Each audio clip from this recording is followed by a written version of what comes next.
Hello there, my name's Card, and this will be my third attempt at live streaming.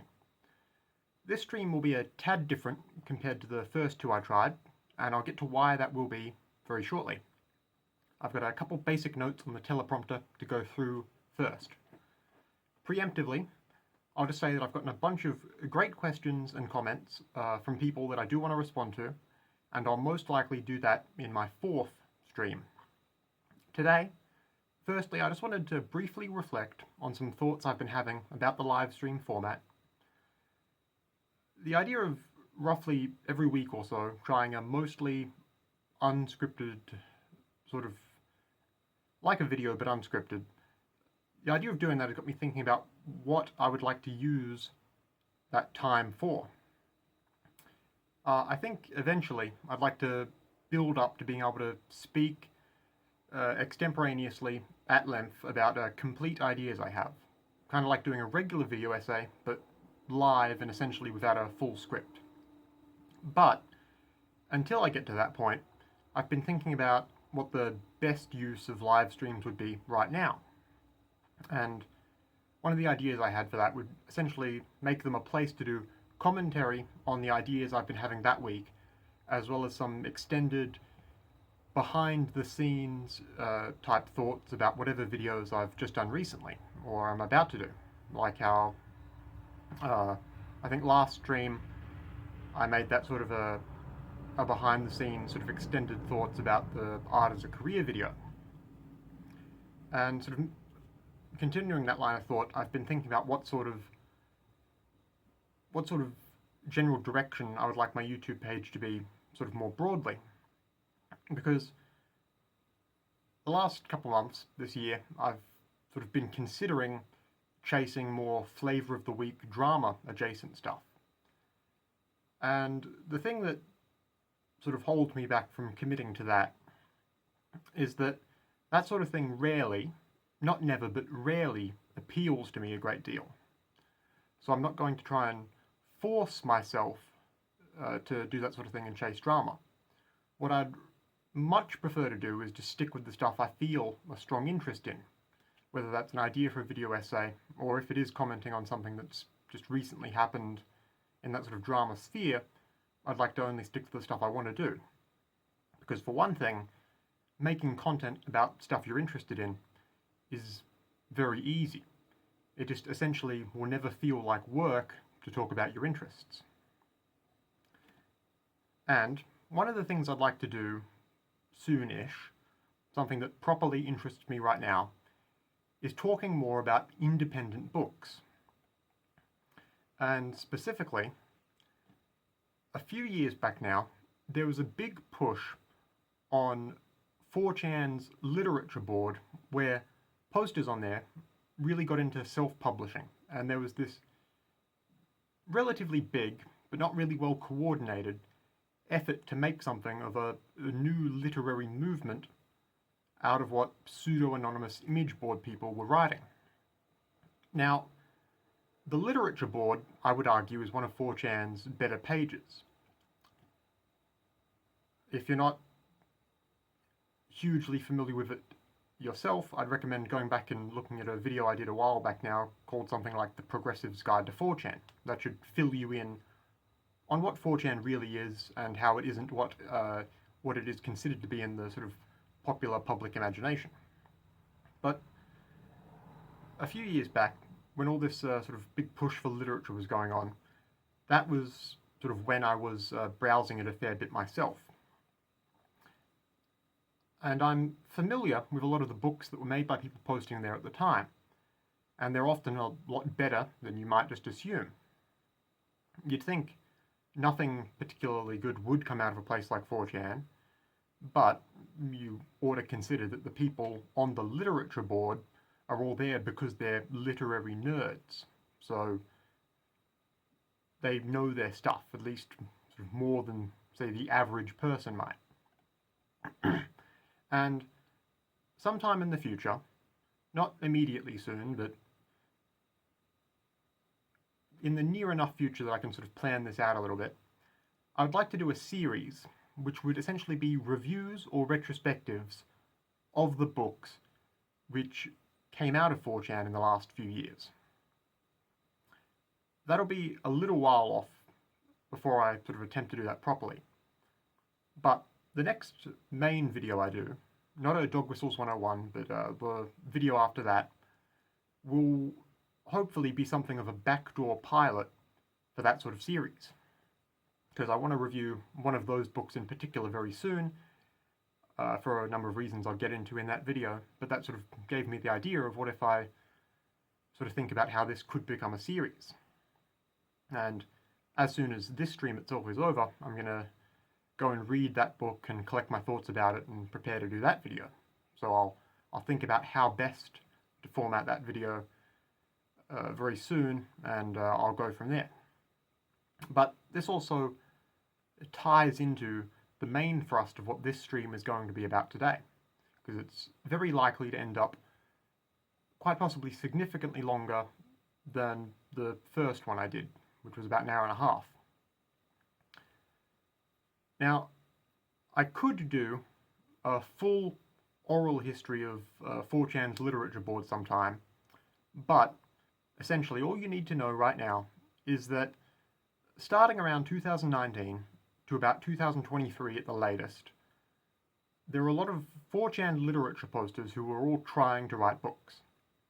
And everyone on there was trying their best to support one another and getting each other's books, which were mostly all self-published either through Amazon or through like print-on-demand services, or a few people did other bespoke sort of printing solutions or just did them solely as ebooks. But people getting each other's books and reading them and discussing them, and that was sort of that persisted for at least a couple years solidly. And long-time listeners of mine might be familiar with my novella, People Mover. And I actually showed that off on the 4chan literature board from time to time, and it was being discussed by people for a good bit there. It was quite possibly one of the first in the first handful of sort of big books that people put out there. So I happened to be right place, right time to just sort of get some collateral interest in my book from people who were all like feeling a sort of cultural image board moment to get into sort of indie self-publishing. But that's just something if you want to go back to and perhaps listen to the full audiobook of that I put up on my YouTube page, that might interest you. And if there's a particular amount of people interested in that, I'll sort of get more into that at some point in the future perhaps. But the point is, this sort of 4chan literature movement, much bigger than me, persisted at least a year after I sort of stopped posting there regularly. But the main thing I sort of wanted to just touch on here is that because this was on 4chan and because it was just sort of a spontaneous sort of cultural moment, and because of perhaps just no one really sort of knew what this was potentially going to blossom into, it was just really directionless.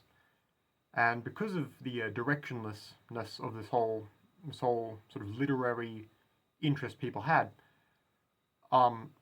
it never really found any substantial purchase outside the 4chan literature board. People tried to get it to become its own independent thing. People tried doing podcasts centered around the 4chan literature culture, and people tried doing online magazines. But in the end, it basically just sort of fizzled out on the board itself after a few years, and it was just relegated to, you know, people's memories. And I think there were a few like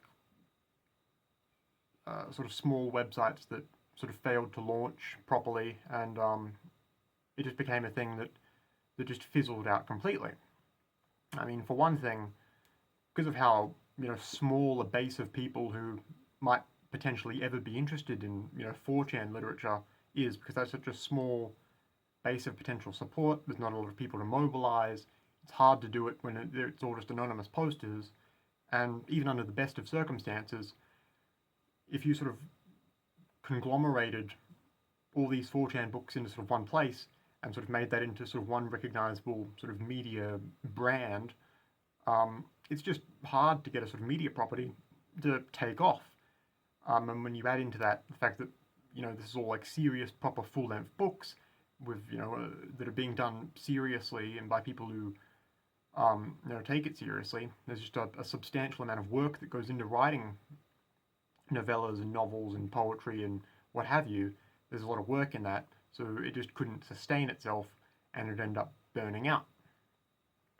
Now, those authors who were sort of impactful in that moment might still be around and they might still be writing, but the energy of that moment has, I feel, all but dissipated.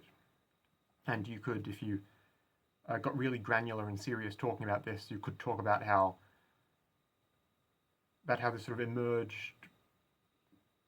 I would say it sort of got as big as it ever was around sort of early to mid 2020, and you could talk about how COVID had a hand in that, and the material conditions that gave people who might be interested in writing but hadn't found an outlet. You could talk about how sort of the moment, sort of global sort of material conditions provided an opportunity that it hadn't before in any capacity to sort of get people writing. But the thing I want to emphasize more than anything else is that it sort of fizzled out as a movement, and frankly, no one sort of had any financial or sort of major cultural success out of it. There were a lot of people who wrote really good books who they mostly published to image boards or sort of self-published and then sort of popularized and discussed with people on image boards. No one got big doing that. No one at all, despite the fact there were good pieces of literature and good pieces of art coming out of it. Now, this may sound needlessly self-congratulatory, and I don't mean it this way, but if you were to consider me a figure of that sort of 4chan literary movement, which many people who were hanging around at the time would have before I was sort of publicly showing my face online, but while I was still, a screen name and had my name on books I was publishing, people would sort of lump me in with that, and there's a whole, a whole sort of image board history I could sort of personally speak to some other time.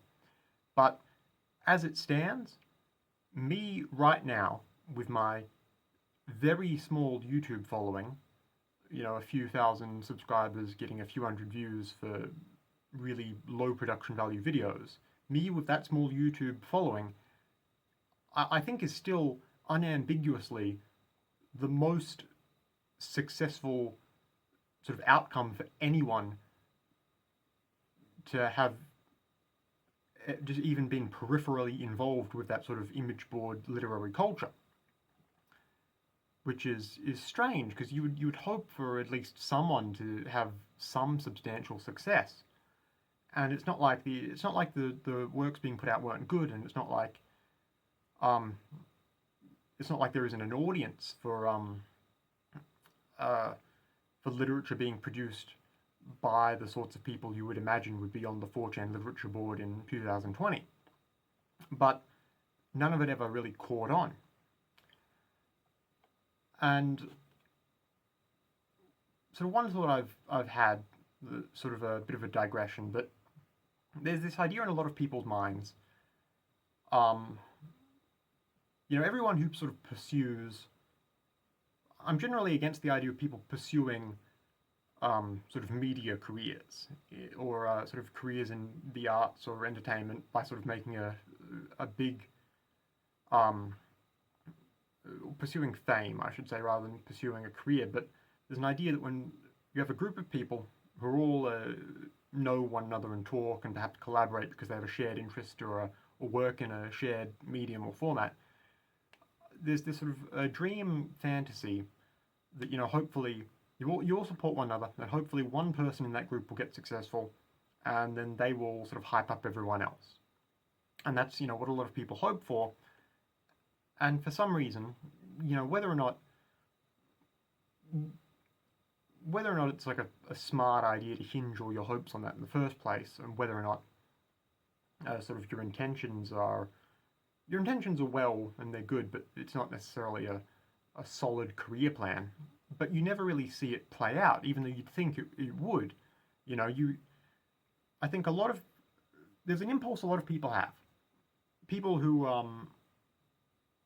they're probably sort of really alienated financially. But if you talk to like the average person, doesn't have a lot of money, doesn't have doesn't have a super fulfilling career. They just do like a 9 to 5 job. You ask them, if you had like $1 billion, what would you do with it? And like 99% of people say, well, naturally, I would use my money to like pay for as many people's healthcare as I could. I'd pay for people's housing, and I'd try and the average person has good intentions, and they want to and they sort of want to improve the lives of everyone around them. They want to help fulfill, the impulse is not just to help fulfill their friends and their community, but the average person would, if given a lot of money, I feel, do something good with it.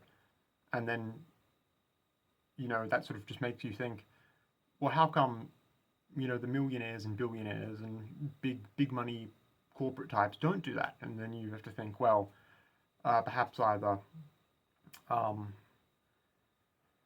the sort of mindset that makes you financially successful in life is the sort of mindset that those people have always just been like selfish or self-interested, or perhaps the process of getting that money sort of makes you a bad person, for lack of a better term. And you would think that the financially successful in life would sort of do that, but that's just not what happens. And so that sort of vexes people rightly. And I think there's a sort of orthogonal to that sort of line of thinking, very related, is what would you do if you just did like online art in whatever your preferred medium is, and then all of a sudden you got really big and famous, and you had like a lot of people were like interested in you, were subscribing to you, were sort of following your work, and you became like a household name. Let's say hypothetically you just got like 10 million followers overnight. I think most people would, they would, if you were someone who was interested in that sort of fame, you would use your sudden fame and your platform to like, shout out all the people you know and collaborate with, and you would want to spread the success around. And in a way, even though I'm not a big name, I just have like I think 7,000 subscribers now. But do you see what I'm getting at? In a sense, I have a tiny little bit of success and a tiny little bit of a platform and a following, and all the same, I still want to share this tiny platform I have with people who don't even have like 1/1000th of that much of a following. So not to be like too patting myself on the back here, but that's essentially what I would like to do if I have people interested in sort of watching and listening to the sort of the niche of ideas I've sort of carved out for myself over the past year on YouTube. What I would like to do is essentially show off and platform all these other literary works that have just never received the attention that I have, and that, like my book, People Mover, has gotten. Because even very sort of the most modest success for me, but all these other books people wrote got just nothing. And that doesn't sort of perfectly articulate the sort of train of thought I've got on this, but essentially that's the sort of the basic impulse, as I can sort of get it out and sort of word it a bit awkwardly, but that's the sort of impulse that sort of drives me to want to do a series on essentially image board literature. And sort of related to this, I've been thinking about how to do live streaming specifically, and I've been sort of thinking about the process of getting better at speaking live, as in the physicality of it. Now, prior to the live, so this is the third live stream now I've done, and this is sort of my first experience just speaking extemporaneously live into a camera for a live audience online. But of course, prior to ever doing that, and prior to doing the YouTube videos at all, I did have, some real-world experience speaking live. I did, presentations throughout my tertiary education, and I've spoken for a lot of, political organizing events before, and I've been a guest on a little bit of local radio here and there.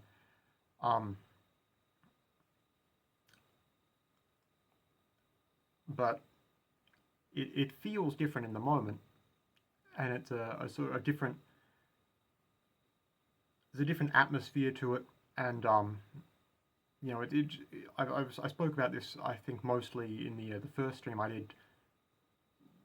The idea I've got in mind is I just sort of want to brute force my way into doing live streaming, and then eventually I'll get comfortable with it, and then once I'm comfortable with it, hopefully I'll get good at it, and once I'm good at it, hopefully that's a skill that I can then use to do good projects, good work, and be able to efficiently explain my ideas. That's my idea for the brute forcing my way into being comfortable with this new format. And the past week or so, however long it's been since I did the last live stream, all this has sort of been swirling around in my mind while I've been sort of thinking about what will I talk about. So this idea of thinking about getting better at live stream was sort of meshing with the remembering this sort of image board literary culture, and I recalled that there was actually one time prior to, I believe, even doing any YouTube stuff, where I was speaking live online, and that's what the sort of main thrust of this video will be about. Because, as I sort of alluded to earlier, people did try and make podcasts about this sort of 4chan literary movement around 2020 to 2023.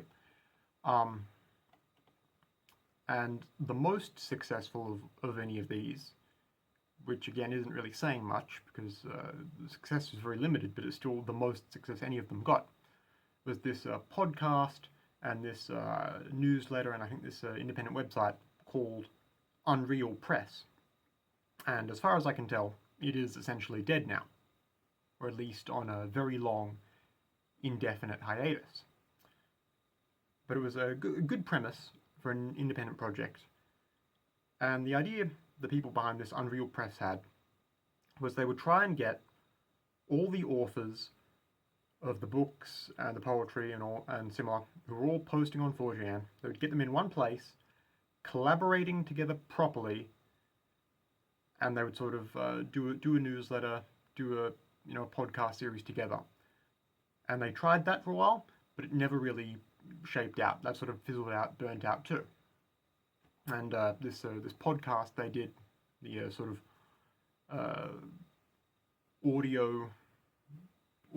possibly audio-visual sort of wing of this sort of media project they were trying.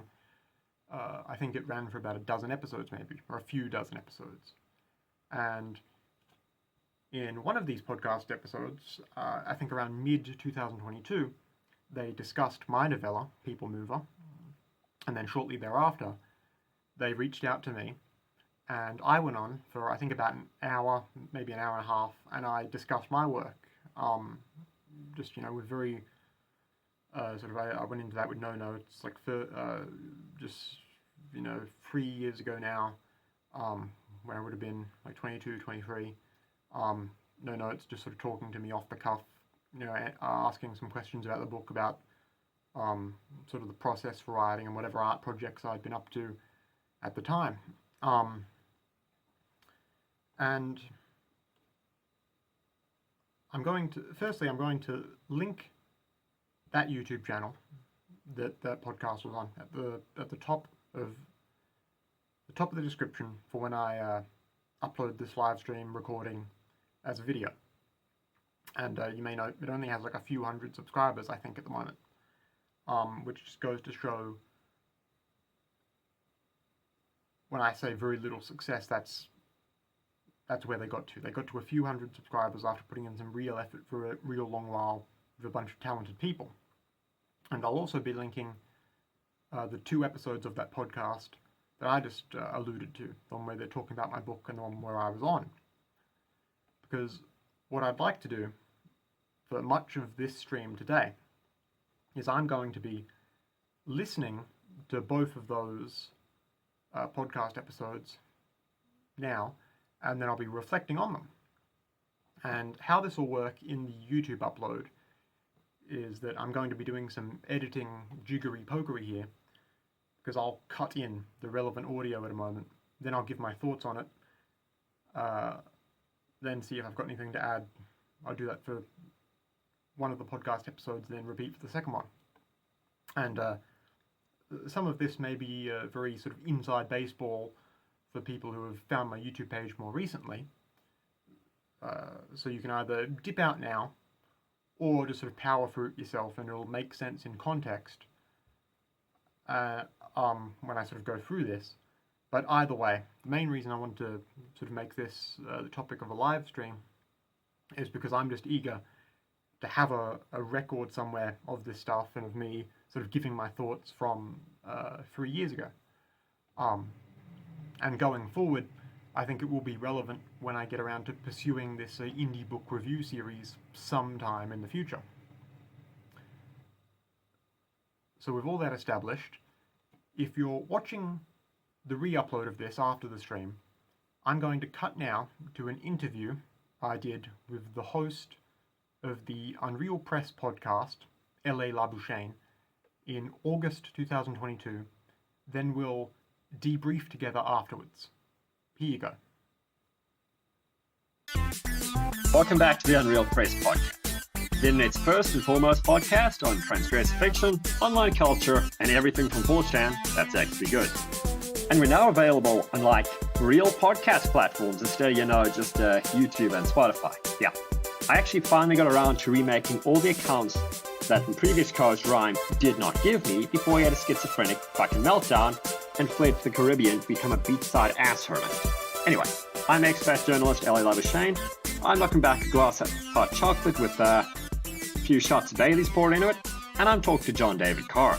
That's right, the author of People Mover, and scourge of writing general has finally come on to reveal his hand. Welcome, brother. Thank you for having me. I've been listening to your show since the outset because, I appreciate the work of a fellow shill, but I'm glad to be here. 100%. Good to have you on at last. So I think that's actually where we ought to start off then, is with the shilling, because at least from my side, that's one of the things you're known for. You post, and you post about yourself. And I'm sure the question that's burning on everyone's minds is it effective advertising? Yeah, it works. It works surprisingly well. Whenever I'm in the mood to post on there on 4chan Lit, I can really direct traffic to wherever I need. I don't think it's just about spamming links, but you need to sort of cultivate the right image that works to make you look just as much like you know what you're talking about as it is like providing a bit of a spectacle for people to want to go and always take the bait and go and have a look at. Okay, so it's not only about then, just memeing, providing some entertainment, but also like giving some authority, saying, I'm legit.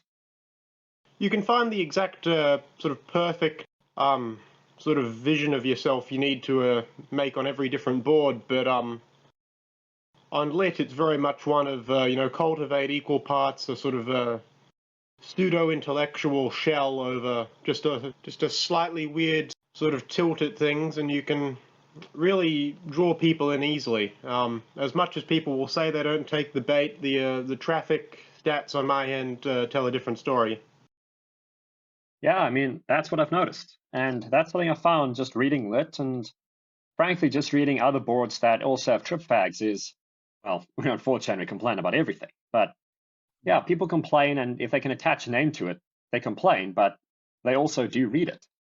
Absolutely. It's just probably part of the human condition in some ways that you have to satiate your curiosity whenever someone's making this much of a nuisance. Yeah, I think it's definitely that. And it's also, I'd argue, recognition. Because again, I mean, people don't like trip fags, but if you see a thread with, for example, Butterfly, or you see a thread, hell, you see a thread with Gardner, you see any of the stuff I post whenever I'm not banned.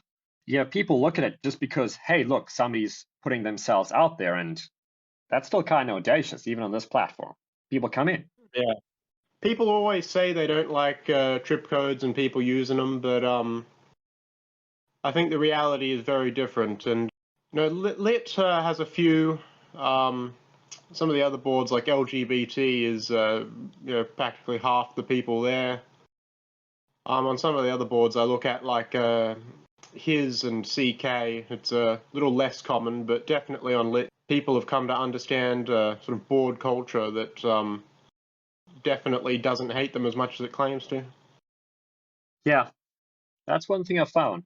And it's one thing I've also been trying to decipher, is that I presume you did watch the episode where Zulu Alitspa came on and talked about your book. I mean, it's your book. But Of one course. thing we mentioned there is board cultures. And that's something that's always kind of confused me, because Flash Lit to me has always had one of the least clear board cultures, because literature is really fucking diverse. And even, quote unquote, literature is still a humongous field. Yeah. I think just at the very least, it's reading stuff just does a slightly higher barrier for entry than say movies and television. So it's a lot less. There are a lot less forced memes and stuff that you'd get on like the TV board, for instance. Lit just doesn't have like its equivalent to Sneed effectively. We managed to keep just enough on topic that you avoid that. That's probably why we're just slightly slower in terms of thread turnover and stuff. But it's I think just the general 4chan attitude of treating things with slight irreverence at every turn. Yeah, I think that's definitely a part of it, because at least everyone by default is anonymous. That it's meritocratic in a sense. It's meritocratic because you're only really cared about for the quality of whatever you put out, and that's one thread at a time. But a friend of mine actually had a pretty interesting theory. I'll see if I can get Namisi on one of these episodes. I think he watches the stuff. But he argued that every sort of kind of conversation has an appropriate forum. It has a setting. And like the more serious or more intellectual it is, the slower you need to go. It's like if you want to just discuss the latest sports results, Twitter's your best thing. And if you want to have a deep, hectic conversation about the intricacies of theology, you really got to sit down with somebody educated in that field and talk to him face to face. Yeah. Same if you want to read Tower or anything. And I think Lit hits an interesting middle ground because it's a slow board on 4chan, and it does at least pretends to discuss pretty intellectual things. Yeah. I was just going to say, I think you've really hit on a good point there, especially just regarding like relative speed to the rest of 4chan. I just find it, I still can't give too much of a reason why people would be so incentivized to discuss things, more thoughtfully on, say, 4chan than, any other internet forum on, some of these topics. But, I don't know, maybe the anonymity and the impermanence of it all just really attracts only the people who actually want to discuss it. So you get a little less, especially on, some of the slower boards, you just really only get the people that are actually there to converse. Yeah, I think that's probably a part of it, is this anonymity and the fact that boards well, the threads are constantly rotating in and out. Mm. So yeah, and obviously then it's pretty cutthroat. I mean, Janny's notwithstanding, because fuck Janny's, but if the thread's not popular, it gets saged, it dies. So Yeah. that also then forces people to at least quote unquote stay on topic. But what I found with the anonymity of it is that it makes a lot of people, at least I've noticed, very comfortable to share things. It's like why you can always tell your secrets to a random stranger. Like I can go up to somebody I've never seen and say, oh, I'm into XYZ socially unacceptable hobby. Yeah, they might say, oh, LA, you're a sick fuck, but there's no risk to me because they have no idea who I am, and I have no investment in a relationship with them. And I think you can sort of do the same thing on 4chan if you don't use trips. Just say whatever you want. If it backfires, so what? Yeah, it's a pretty good point. Of course, I mean, there's just as much misinformation and disinformation floating around as there are, freely given secrets. But it's a good point. I know how I post with the trip code off and trip code on are, different things.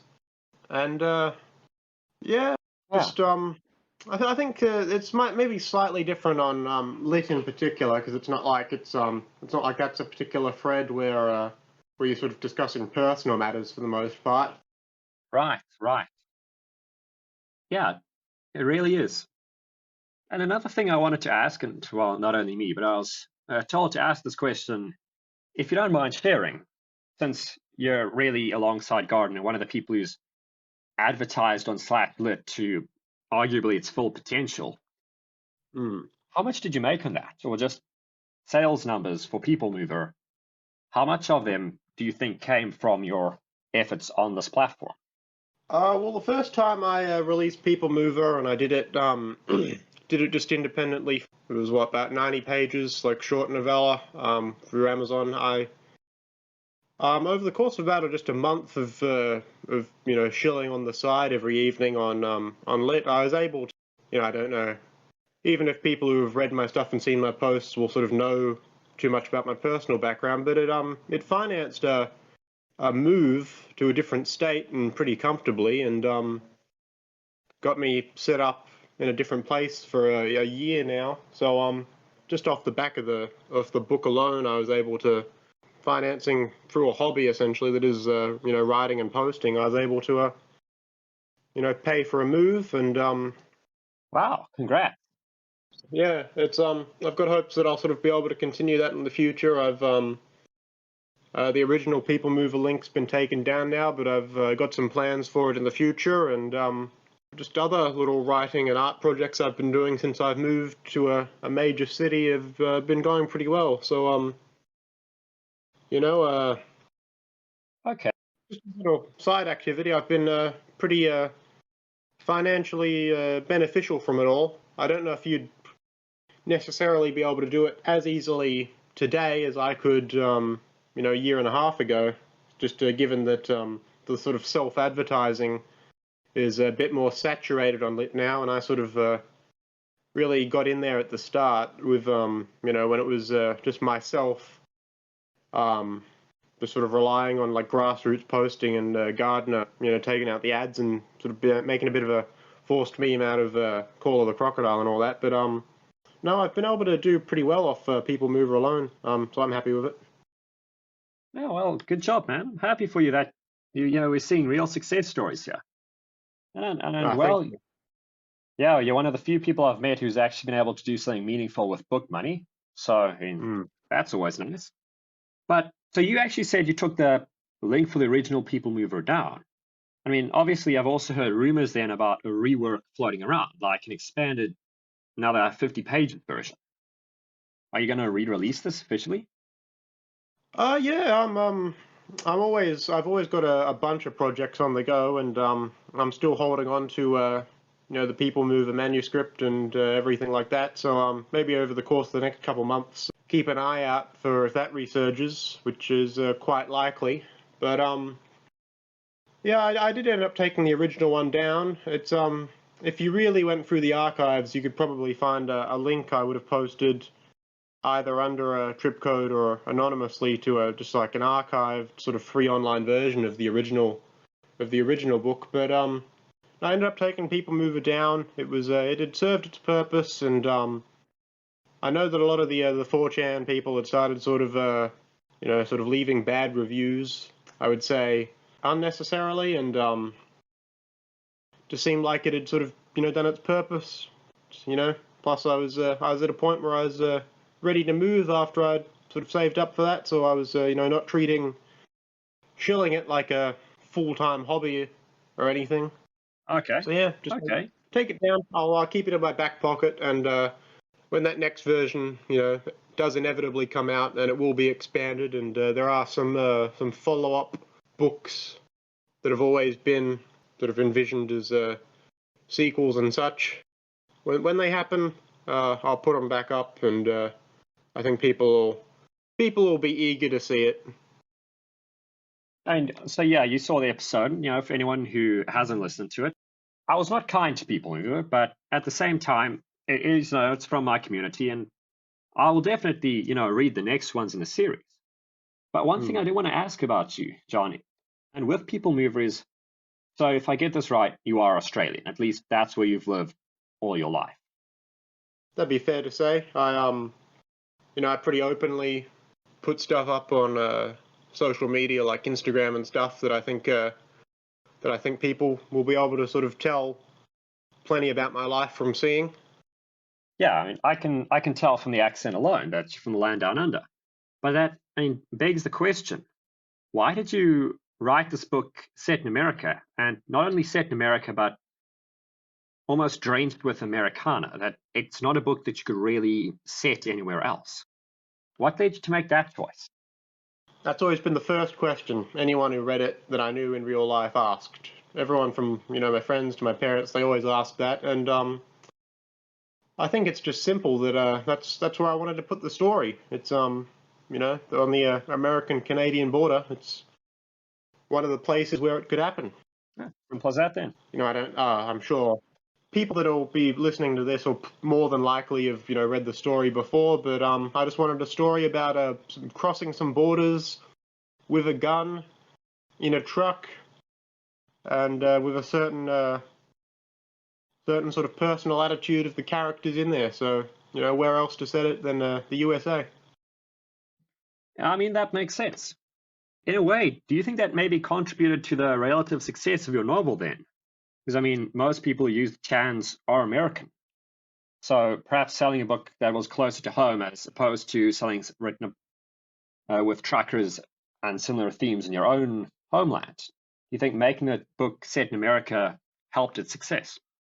I'd say it's honestly probably unlikely that would have been a contributing factor, mostly just because, from what I can tell, most of the people that went and bought it, which, fair few, were mainly people that just saw something, they don't know what, but something being shilled to excess.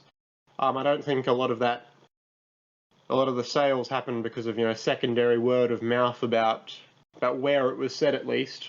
Maybe I think when people read it and they saw it was actually, pretty well written and, dare I say, held to a higher standard of writing than, some of the F. Gardner stuff I've seen. I think people might have, told the other bored inhabitants that it's good, but I don't think setting would be that much of a factor. All right. Yeah, that's fair enough. Another thing I wanted to ask about, because there's something I've seen argued about in lit. Is there a Russian influence in your books? I get told that it feels very Russian, just in terms of the writing style. That's been another comment that's been sort of curiously present from the outset. I think that's people just picking up on the fact that it's 90 to 95% of the book is well, maybe not 90%, but a very large chunk of the book is like dialogue in a truck. Not much sort of in-scene action, but sort of very dialogue heavy and very long descriptions of relatively mundane scenes just being described, and border crossings being laboriously described and stuff like that. So I see where people are, coming from when they describe it as, a lot like Nabokov and, and the sad Russian genre. Okay. All the literature fans are familiar with, but it was never a conscious decision to sort of go that way necessarily. And I think I think that's just how it came out. It wasn't purposefully trying to emulate any particular style, but a lot of the other stuff I've written that not even stuff I've put out, just like written for my own purposes that I'm still happy with. I just haven't done anything commercial with them yet. I seem pretty different, so just so happens that the setting plus how that original story was written, just the outcome of how it was done. Okay. Right. Yeah, that's what I thought myself, because I'm a great fan of Nabokov, and for reference, I have actually read things that aren't Lolita that he wrote. One of the first comparisons were to like Pale Fire and stuff, which it's I can see why they make the connection, but Yeah, you could maybe say that Nabokov was also a foreign author who wrote extensively about America and in Americana especially. So, and there is that overlap, but I didn't, yeah, at least on my side, I didn't see it as particularly significant. But you've been talking up all these other projects this whole time, and I'm interested. What are you working on? Well, I'm always in the middle of loads and loads of stuff. It's been pretty dedicated to working on a lot of artistic pursuits over the last year or so, and I've got some books, got a not to give too much away, but I've got a stage play. I've got a lot of art that I've been doing, painting and sculpture, drawing, a bit of poetry. I've got things I'm looking quite forward to rolling out when the time is appropriate. A lot of other written stuff. I'll be probably doing some more in that area over the next couple months. But I've got a lot of stuff on the go. I dedicate a lot of my free time to doing this sort of stuff, and I'm looking very forward to where I go with it. Okay, that definitely sounds interesting. Yeah, I mean, I've seen the YouTube channel, and yeah, I've seen the reply you made to one of my short clips about it. Oh yeah. The YouTube was something I was just wanted to explore for a little bit. Ended up doing a couple like direct to camera sort of live action, 20-25 minute, speaking pieces. Put them up, showed them around on 4chan for a little bit. Decided to pull those eventually because they weren't completely up to the standard I wanted. But since then I've been doing just a couple like 10-15 minute text to speech things. Originally I just wanted to put them out just because I had those pieces written from quite a while back, and I just wanted to experiment with how viable text to speech would be. But it's an avenue I'd like to. I wouldn't rule out totally putting stuff up on YouTube. It's just another creative medium I wanted to explore, and I'm always happy to see a finished project stay up like that.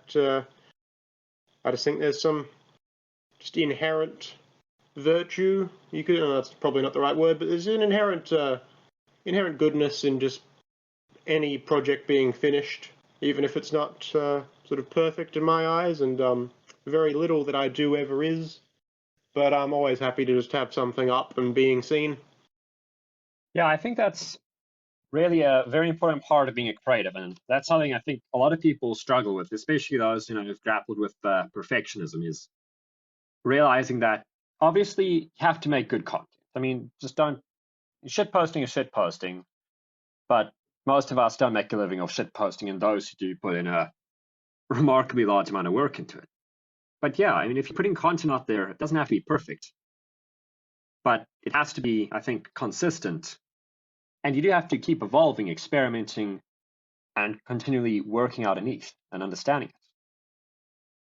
Yeah, I definitely agree that you do want to be always putting stuff out. In any sort of new medium that you're not familiar with, just doing small projects in that medium can always go a long way to just improving your confidence and your ability and your knowledge on what you do. But I can rarely go 2 days without working on some project or another, and the vast majority of what I do just never goes online. Not because it's not good or anything, but just because it's not made for an online space. I do a lot of local art festivals, a lot of local music festivals, and maybe a tenth of that ends up being photographed and like put up online somewhere or other. But I'm very very happy with the sort of creative output I do at the moment, and doing that's really just been keeping me afloat happily for a year now, ever since the move. Nice. That sounds good, man. Great to be productive. And I think, yeah, a danger, especially for people who are cultivating online personalities, cultivate like we're growing a plant. I mean, cultivate in the sense of a Chinese web novel, Unbridled Autism. But my point is that for people who do this, it can become very difficult to, go outside and touch grass and live in the real world. So, I mean, it's great that you're still engaging and you're being creative with the traditional artwork and traditional artwork in the modern day. Yeah, it's yeah, I mean I can't speak to what the other sort of 4chan meme authors are, but yeah, I definitely think it's very important that you go outside once in a while, try and connect with like the local scene wherever you are, rather than just pour all your effort into online stuff. And I have to say that's that's really one of the most important things you can hold on to, just as a person, like regardless of where your creative interests lie. But yeah, the vast majority of all the creative projects I've been taking on over the course of the last year never get posted anywhere publicly, never get shilled online, because they're just not those kind of projects. But everything from being part of a lineup on like a poetry performance to having like a gallery exhibition to just doing some like contracted art projects like the local council, they want to like beautify the city, to small contract work to write things here and there. It's vast majority of it will either be done, if not just offline, but completely anonymous, no sort of public connection to it at all. I just sort of do the job, or go in and I just try and do it as well as I can. But I've really enjoyed a lot of the creative scene in the city where I've moved to, Brisbane, Queensland. I've met hundreds of people I see regularly now, and you see them at every other event and every other little like musical gig, everything that's on. I've met these people. I've spent a year networking, and it's very enjoyable for me, and it's very productive in terms of how you can make that the first step to having a consistent creative output when you've got those sort of networks in place. Right. Yeah, I think local network is also really important because you can just word of mouth a lot of your projects. If people know who you are in your hometown, I think that's a guaranteed readership for the things you are posting online, for the things you are commercializing. I mean, on the other hand, there is just great value for your city in just doing things. And I found that's what I've been doing. This year especially is volunteer work. And some of it's, you also just see some truly ridiculous things. Like, if you excuse the digression, I think one time, and you are a politically active individual, so I'd be interested to hear your thoughts on this as well. I was actually just going for a walk with one of my friends. He was basically doing the same thing I was doing, except from a different faculty's perspective. We were walking around, and he runs into one of his friends, who's, I don't think the chick was actually Palestinian, but she was very much pro-Palestine. She had like the little ribbon on her jacket and everything. And I was looking at it for like a good 2 minutes and thinking, shit, lady, what cancer are you supporting? But anyway, no, it wasn't cancer. It was an oppressed minority. because at my university we have a wall, and anyone can go and they can paint the wall, and that's lacquered. It's careful. You can paint the wall with whatever you want, but you have to book the wall out. You have to get permission. And who had gotten permission one day before the Palestinians were going to paint the wall? The Jewish Student Organization, which is the Zionist student organization. And they paint the wall. So what the Palestinians do is they don't touch the wall. Around the wall, they post all this little propaganda flyers from Amnesty International calling Israel an apartheid state. And apartheid here, this is South Africa. We had the real deal. It's serious business. And they have this whole standoff that escalates to a fucking bake sale. And meanwhile, I'm there with my bro, and he's like, dude, we've got to help the Palestinians. And I'm thinking, hey, I'd rather stay out of this one. But they offered me a free slice of watermelon if I help stick up posters, and, every lady has a price. And so the watermelon, obviously is like shaped like what Palestine's territorial ambitions are and has the same colors as the flag.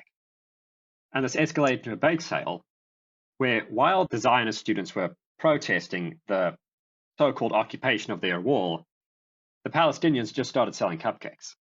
It's great to do stuff like help out your city, volunteer. You see things like this. Yeah.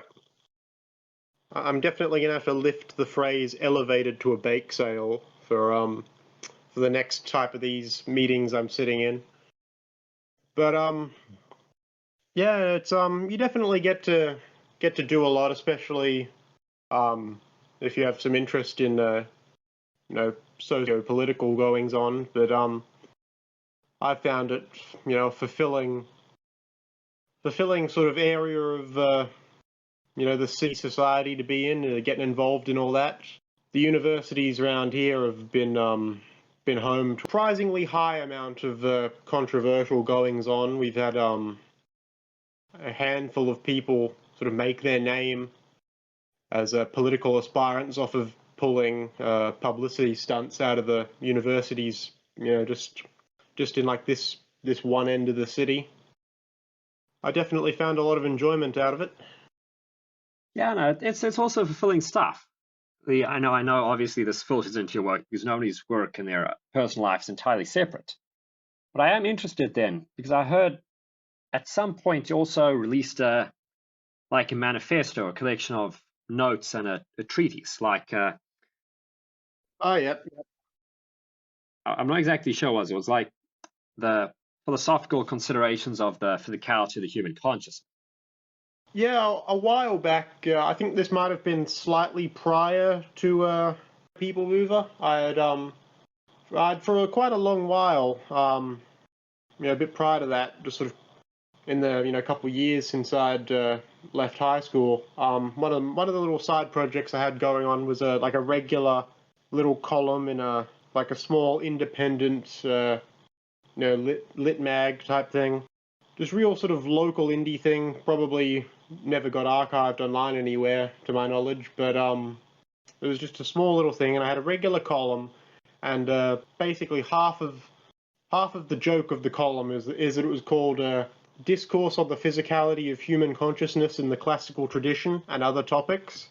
And then I'd just spend my one column musing on just some philosophical topic for a little bit, and I'd give a genuine view, but the joke was that I was just waffling on about something completely mundane, and it was well received at the time. People enjoyed the joke, and it was just over the course of about a year that this thing came out, monthly or so. It was a small funny gag that always had a single column in a indie paper somewhere.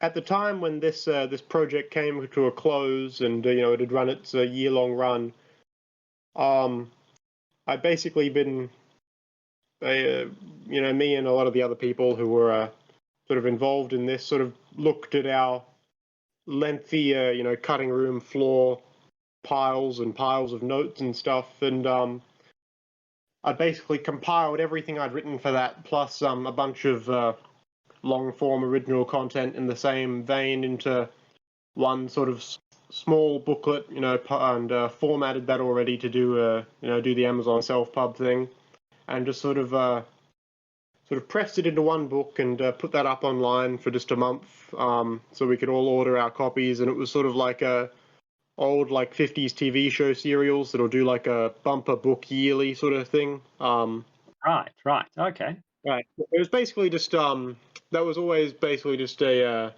thing we made for ourselves out of a lot of the sort of work that never saw the light of day in the proper printed edition. But I put that up for a month. I can't remember if I ended up shilling that hard just to see if I get a few extra copies out. Just sort of revisiting that was actually in reference to that YouTube channel you brought up that I've been experimenting with. I think I've put like 4 videos. Yeah, I think as recording that seems right.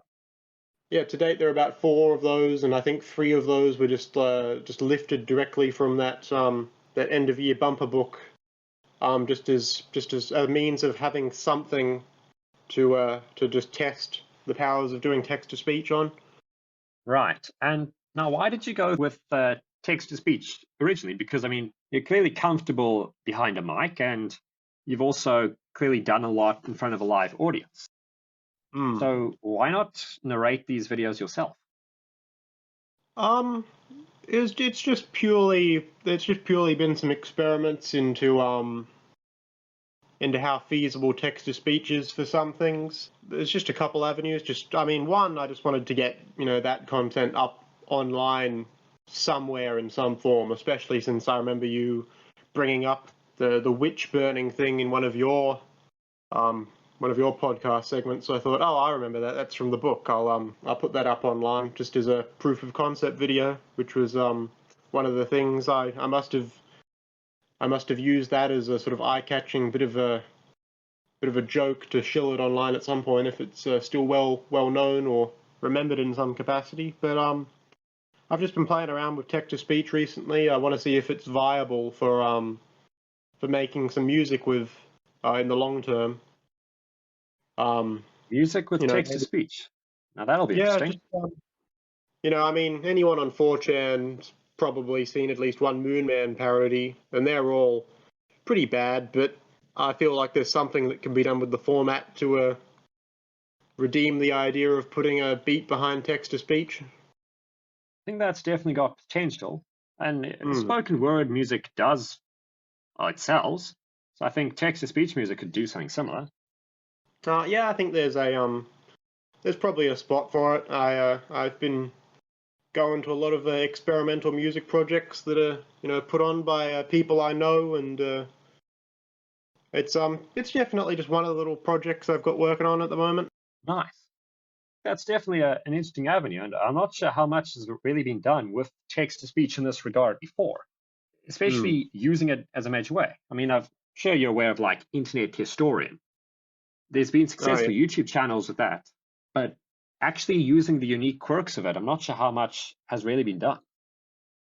Yeah, that's basically what I thought as well. I just there's not a lot of good text-to-speech music out there. I think it's been tried a few times for a few different purposes, but it can be done. I just don't think it's been done well yet, so I'm exploring the possibilities.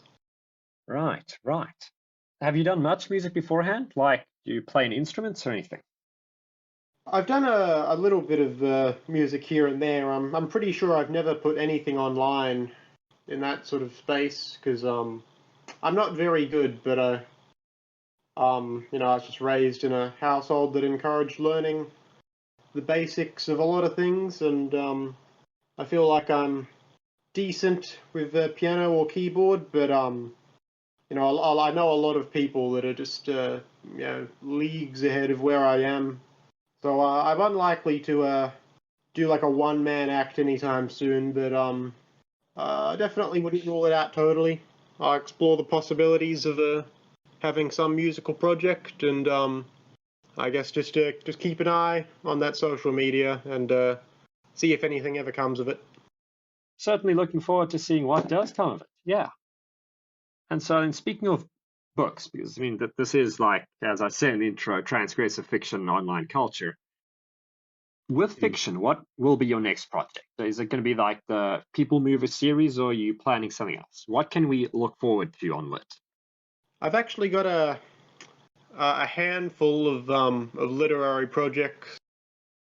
Just right on standby. That's I'm definitely going back to a focus on literature in August. Um, there's a short story I've been holding on to for quite a long while that's gone through a handful of different forms. That's definitely something I'm very happy with, and I think it does something that we haven't really seen a lot of. It's very, very original, I think. Not to give too much away, but I think just be on the lookout for that in the very near future.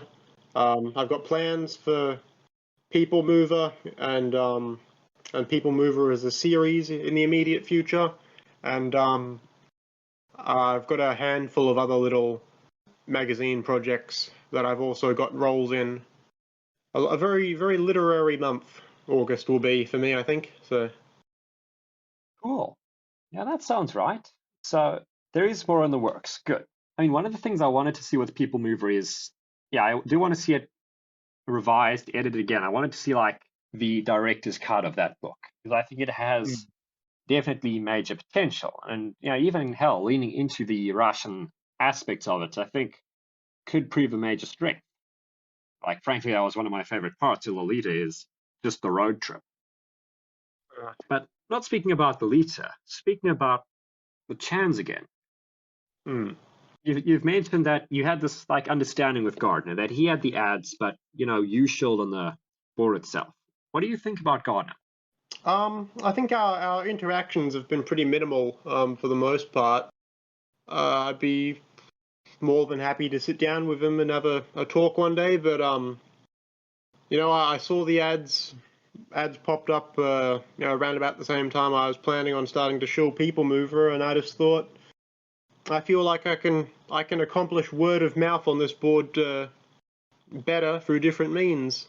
I've seen the books of his that get like free links posted around to and all that. I've known people through like university that have even actually gotten his stuff legitimately, and I mean I gotta say I don't think all that highly of the stories themselves to be a little critical and perhaps break the 4chan meme or for unsaid code of fraternity on that, but yeah, they are what they are. I can't begrudge someone for putting their work out, though. I think that's always a good thing, regardless of who's doing it or what the product is. So he has my my compliments on that, and I hope he's done as well as I have, or at the very least he's as satisfied with what's come of it for him as I'm very satisfied with how my creative pursuits have gone for me. Yeah, that makes sense. From what I can tell, Gardner hasn't done badly for himself. He's of course a lot more secretive than you are. He's like the only person to ever self-dox and then try and take it back. So yeah, I can't say for certain, but I've talked to him. Another episode on that. I don't think he's in a position to complain. But another thing now, Card, I wanted to know with your writing especially is you make a big thing about the gun in People Mover, the Desi. Yeah. Yeah. And I see these memes like it's some commentary on, the arms industry, the military-industrial complex.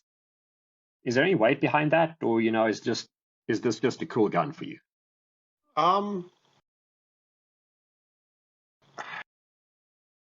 Well, I don't know if it's necessarily a condemnation of the arms industry or anything, but when I was writing it, this People Mover, what became People Mover, started out quite a while ago now. I think maybe 4 or 5 years, and the basic framework of the narrative plot ended up getting refined a lot. I think that might be why it's maybe why it comes across as so Russian, is it's every revision has basically been refining all of the little minutiae of dialogue and stuff that happens over the same basic framework of a plot that can't be altered all that much without just restarting from scratch. But I think there's a lot of I feel like quite a fair deal of symbolism ended up going into People Mover, both sort of overt and a little more subtle, which I'd definitely like to build upon in future books or any sort of short film adaptations, for example, which is something else I've always had it in the back of my mind. If only just for the sake of doing it. But I don't know how much of a political message could be written, could be read from People Mover, but there's definitely some little inklings of something in there. I'll leave it up to the readers to figure that out, and when the author's cut, director's cut comes out, next month, I will leave it in the reader's hands. I trust that they will be able to take something or other away from it. So. Right. That sounds like it's got a lot of potential, actually. Okay. And another thing, since you're not just a writer, but you're a creative, which, at least in my circle is like words for people who make stuff and generally make a lot of different stuff, do you have any advice for people who are starting out with writing, painting or poetry or whatever? Like, what did you find is, for instance, a great way to keep yourself motivated? Well, I might not be in a great position to give advice about how to stay motivated, because I've, for the past,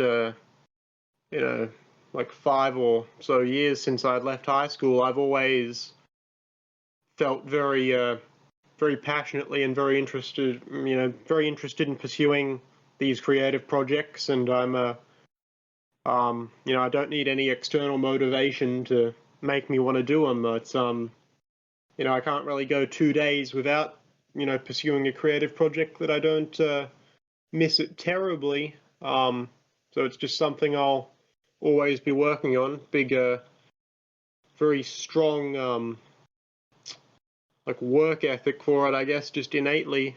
But I think if you're getting started and you want to sort of pursue that, if you feel it's right for you, just keep on track, keep finishing your projects. It's not so important if you don't put them out immediately, or anything like that, or if you don't receive critical acclaim from the get-go, but just keep your eyes on finishing a project and finishing the next project and finishing the next, and after a while you'll start thinking those are some good projects, and you might want to just sort of network with people in your area, see what can be done.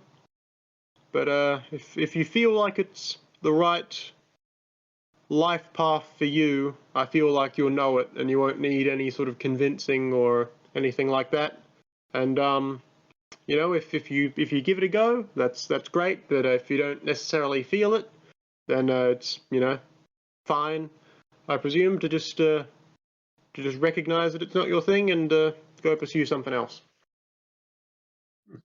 Makes sense. I think that's important. Definitely to have a sense of self-motivation and a sense of self-confidence.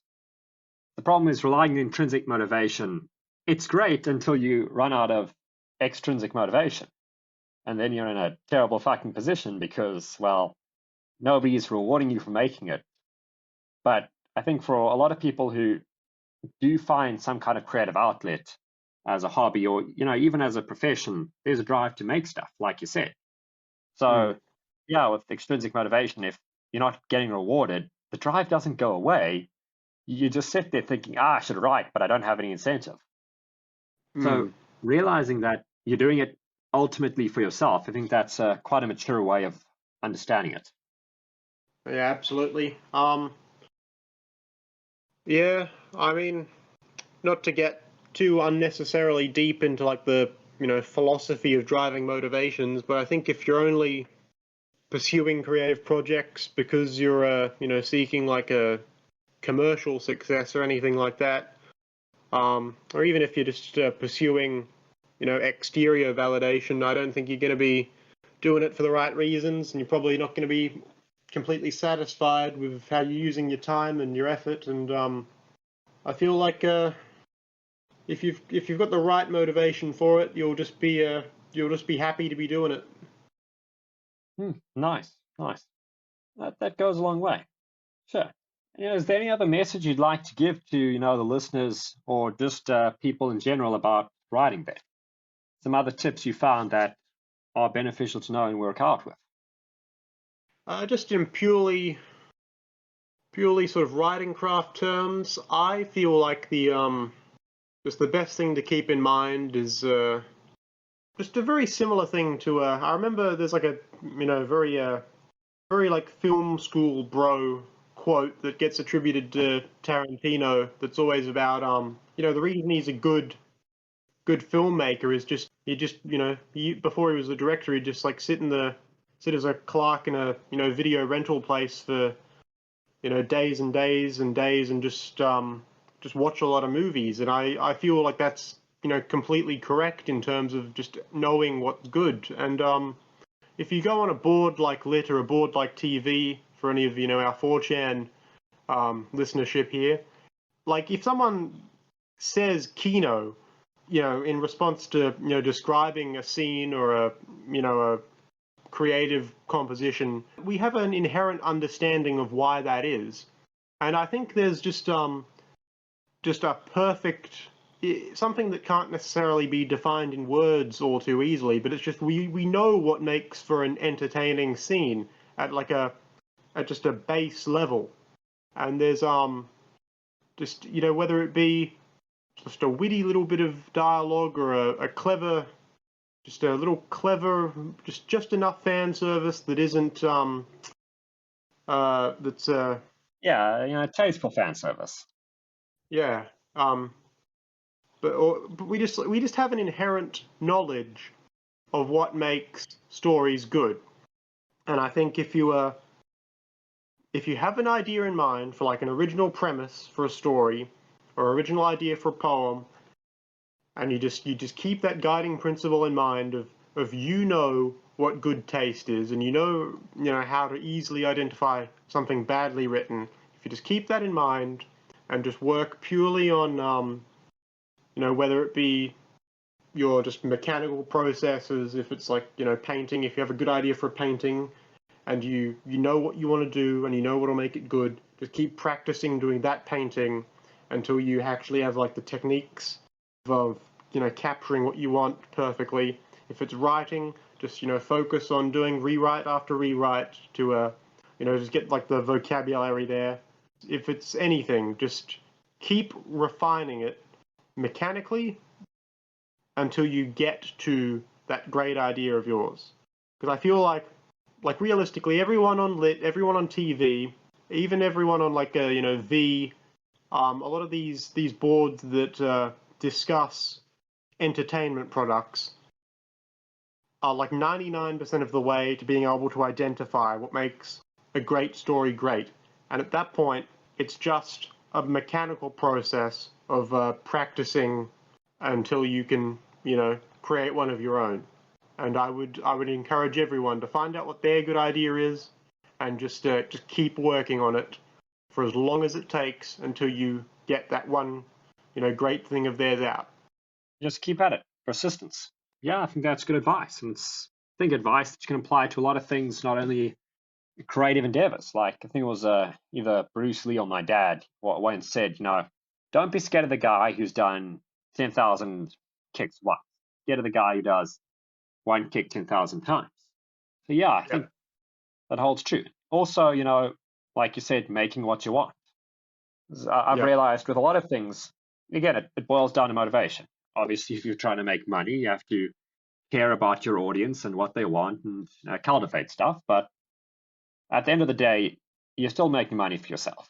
So doing something that you, if not enjoy, at least tolerate, I think that also goes a long way. Because if you're going to do it 10,000 times, you've got to do it every day. Yeah. If you've got the right motivation, if you're doing it for the right reasons, knowing that you're working towards a better end product will always motivate you to keep at it. You don't really need to consider, don't look at it as a commercial exercise. If you're at a point where you've got a healthy creative social life and everything, and you've got a network, you can take your finished product to people who will eagerly support it, but don't pursue a project as if it's just a commercial endeavor. Pursue it because you know that you've got an idea for a great work of art, whether regardless of what medium it is. If you've got a project that you just want to see done, if you have the right motivations, seeing it done will be all the reward you need and will be all the motivation you need to see that it gets done. Right. Okay. And so then, Card, how did you find out that you were creative? Because, I mean, you're pretty set on this being your life path. But how did you get there? As again, I'm not sure what to not believe on. I see on 4chan. I'll take V's advice and disbelieve any of it unless I've good evidence to the contrary. But I'm told you did work a couple of other jobs. You traveled a bit.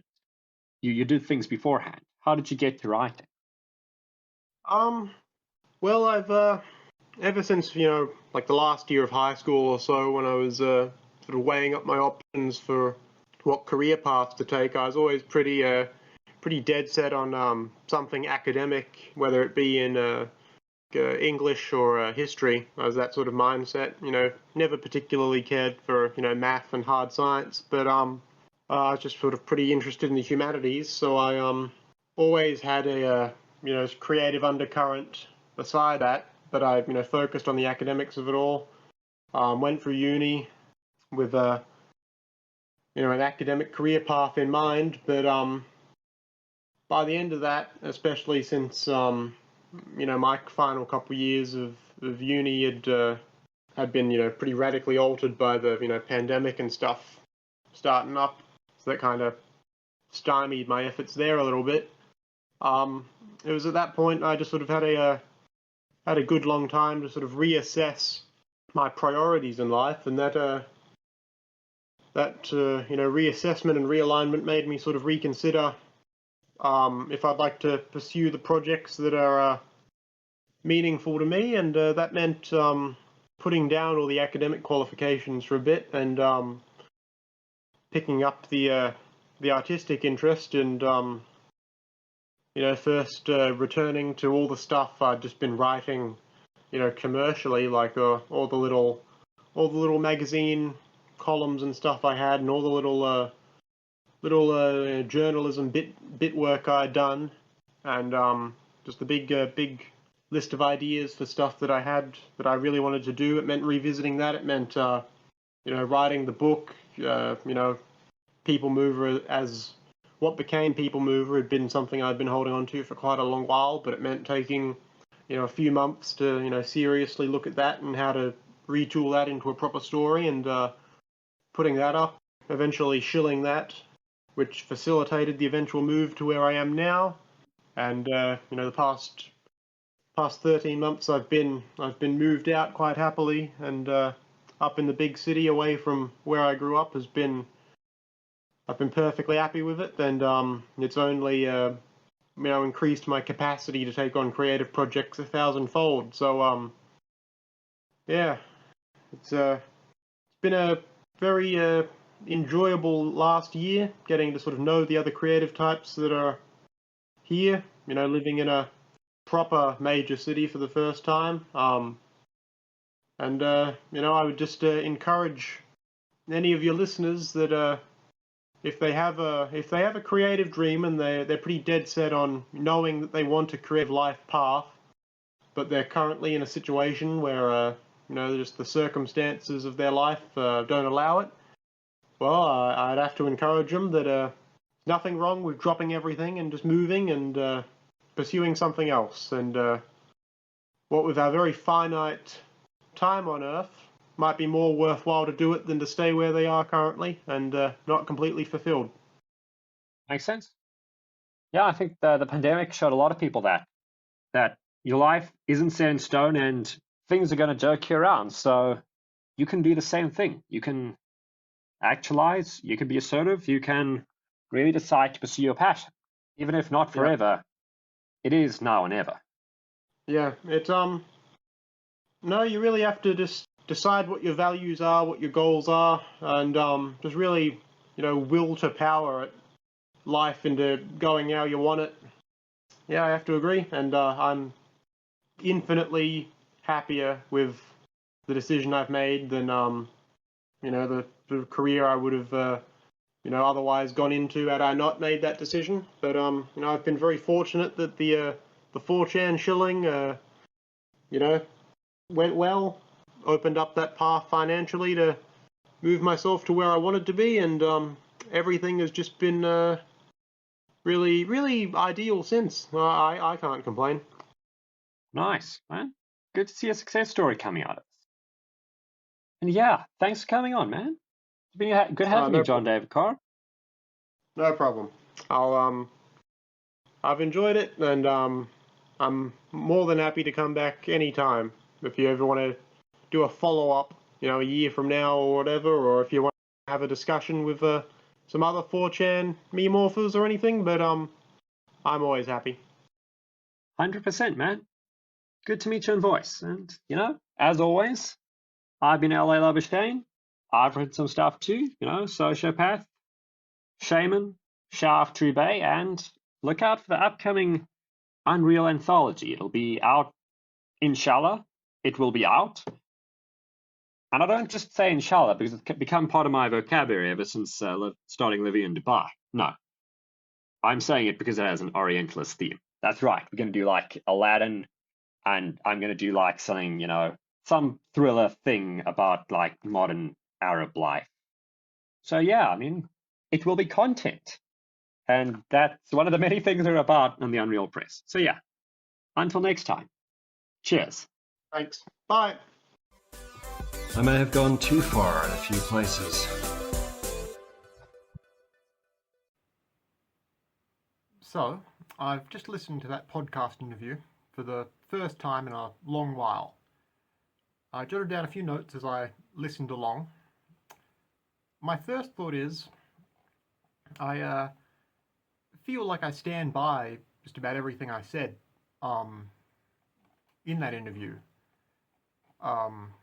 Especially the stuff towards the end about advice for, if you have an interest in the art in any sort of form, you should pursue it if you really want to, and you should pursue your dreams, for lack of a better term, without necessarily looking at it as a commercial project. I talked recently about how you can make art as a career, and in that I sort of downplayed the importance or the importance of the sort of big passion project works, but those shouldn't be discounted entirely, and you should do the artwork, do the projects you have an interest in, if only for your own sake. Even if you never make it like public, I think a lot of the best art out there that people make is just stuff they do on their own, which is never necessarily shown off publicly or exhibited publicly. But if you do want to do that and you show it to people, I hope for the best for anyone who does try that. Looking back at that interview, generally, I'm surprised by how much stuff I sort of foreshadowed, in a way, sort of my growing interest, some interests I had at the time that were sort of emerging. That would have been recorded August 2022, and that was sort of basically just as I started getting big into art as a career in that way I keep mentioning, and I mentioned in there how I eventually wanted to try my hand at YouTube videos, which I've been doing that for like a year now, so that's another thing I was planning on, which I eventually fulfilled. And in a way it goes to show that sometimes when I say I have these things I'm interested in doing, it might mean a couple years off in the future, but I get round to it eventually. A couple other things that ended up coming to fruition. in that I talked, the main topic of that conversation was the novella, and at some point after the fact, again, a couple of years after that interview would have been recorded, I ended up redoing the novella in full, and that's currently on my website, and it's there's the audiobook reading here on YouTube, which again I'll link in the description, just in case this is all news to you. Something else which I'll probably talk about in general and in my experience if I ever do a oral history of 4chan's literature board, but I got big, relatively big, and when I had the novella on sale, and that was self-published and not just on my website, but when it was like self-published for Amazon, that got actually really decent sales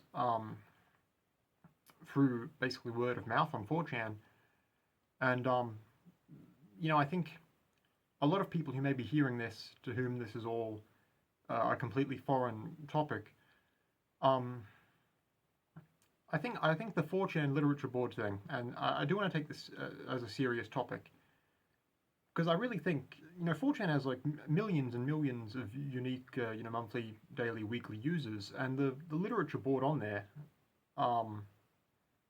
is like a legitimate online subcultural community of a sort, and that has maybe tens of thousands of people who go there originally just to discuss literature that was pre-existing, but then it sort of became this this writing hub, and for a few years there I was one of the sort of preeminent people posting writing to it, and so I was a notable name in that sphere that had tens of thousands of people, and I think that's something I'd really like to take seriously, and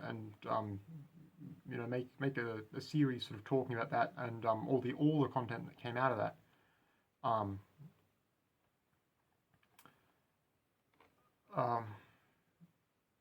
And returning to something I sort of preempted this stream with, I talked about thinking about what I would like to do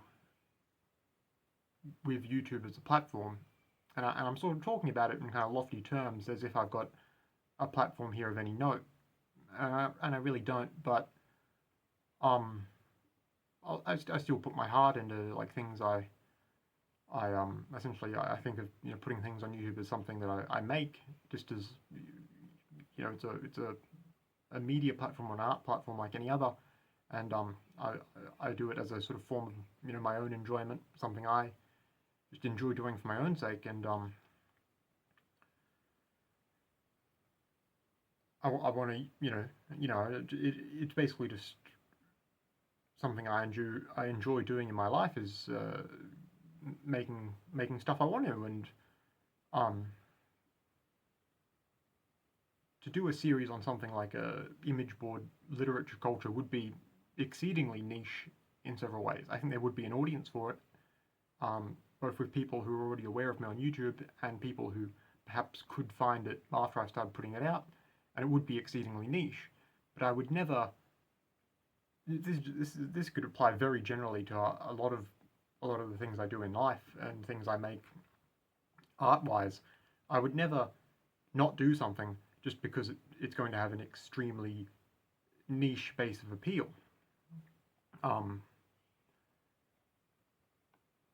And that's just an attitude I think is good. I would just have to disagree with anyone who sees making media or making YouTube as just like, oh, I'm going to do whatever is algorithmically good. I don't agree with that sort of mentality, and I don't think you'll be fulfilled, for lack of a better word, doing that. And of course you can enrich yourself potentially, both in like actual money and getting a subscribership. And this does seem to contradict what I was saying about in the art as a career video, but I personally would just much rather do things I'm interested in earnestly. And speaking of, this sort of ties in a way to another thing I jotted down in my notes listening to that interview, how people became interested in People Mover, my novella, and me, and everything else I was writing, just generally, because they saw what I did, and they saw the other art I was doing, and they saw, pictures I would post of like, the poetry I do, sort of where I lived. I'd take photos of stuff I was doing. I would post guides about how to make clothing and stuff. I was, doing a lot of knitting and using a lot of alternative mediums to make clothing out of. Something else I talked about in the last live stream, talking about using the like police line do not cross tape to make neckties and waistcoats and stuff like that. And people see that and they think that's cool. They might see one thing from me, just like one post in isolation, and they think, oh, I'm just a uncool dork, but I don't care about that. And then they see all the other posts and they just hear me they sort of read what I've been writing, and they think, oh no, this is actually kind of cool. This is earnest. I think people respect earnestness a lot. You can't really hate it, even if you see someone that you think you really disagree with on like like a social level, or they just have like a massively different sort of range of interests or a different personality. I really think people can't hate someone who is earnest that much, and maybe that's just like sort of something that's downstream of like social media or online. The format of the internet in general is that if you see a tiny snapshot of someone's life, it can be easy to just have like a knee-jerk reaction to it and think, I don't like this, therefore I hate the person behind it. But if you're somewhere like in real life where you see a person, every other day, every once a week, even if it's just someone like through work or through education, and you see them a lot, you can't really hate someone in real life who is not done something really contemptuous. If they're just like a normal person who has interests and hobbies and makes stuff, even if it's stuff that you have no prior interest in or no particular great interest in, I think people recognize the humanity in other people, and they really like earnestness. And you can't be mad at earnestness is my big takeaway. And that's sort of again back to the 4chan literature thing. That's sort of when people sort of saw, they would see me posting sort of recipes on the cooking board, or they would see me doing guides to making clothing on the fashion and clothing board, or they would see me writing poetry on the literature board, while I often did that under essentially 4chan has like a pseudo username system. They would like see that and like connect all the dots, and they'd realize that it was all originating from one person. And for like a couple of years there, I was very recognizable on 4chan, and that sort of drove a sort of word of mouth on the board and on sort of board adjacent places, and that sort of propelled the book to relative success when People Mover came out, when sort of everyone on the literature board started posting the books they would start writing. I sort of published mine earlier than everyone else. When this sort of took off, I basically just happened to be in right place, right time, right position to say, oh, I just happened to have just written this based on some like pre-existing drafts I did. Here's a like version 1.0 after several years of version 0.007, 00.8, whatever. Here's the first thing that's you could call finished in a way. So I put that up, and that became relatively successful. That sold enough copies when it was just the Amazon self-published to that eventually like financed me moving somewhere, getting a different work, but it financed the move and like the first month of rent. And that's something I think I alluded to in the interview just then. That was years before I had the cabin I'm in now. But that is in a sense what I mean by brute force trying to learn a skill. In a way, when I say brute force, sometimes I mean just keep going at something until you learn a skill. But in another sense, I think what I mean by that is just do everything in your life with a sense of earnestness and passion, and doing things with passion won't be difficult if you choose to take an interest in a lot of topics and a lot of hobbies, and you pursue those things which you do show how you just end up finding that you have an interest in. And if you do that long enough, things work out.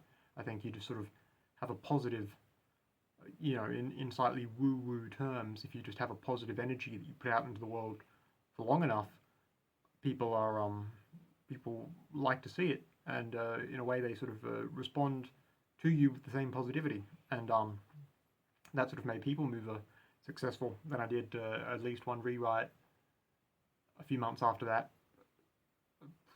Probably shortly thereafter that interview happened, and then I did the most recent one sort of mid last year, and that's the version that I turned into the audiobook that's on the YouTube page now.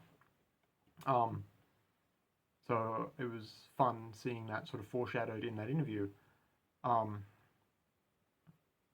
And again, something else I just wrote down in my notes here is that, again, let me know if this interests you. I feel like there's got to be some people who listen to all my stuff but don't necessarily comment. But I know they've got to be there who have stuck around with me from the sort of earliest days of me uploading stuff to my YouTube page, that would be deeply interested in a big deep dive that I could do sort of firsthand and with a lot of experience about 4chan's literary culture, and I could talk all about the competing ad campaigns that people tried.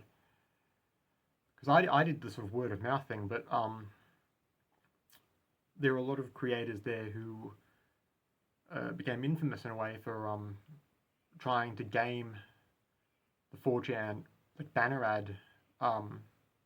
There's a banner ad system that works on like a really baroque, unique way where you sort of auction bid for ads that stay up for a certain amount of time. And there were people who were like the first people who realized you could do this pretty cheaply or relatively cheaply for the literature board to like advertise a book, and then that worked for a while for some people before it became oversaturated.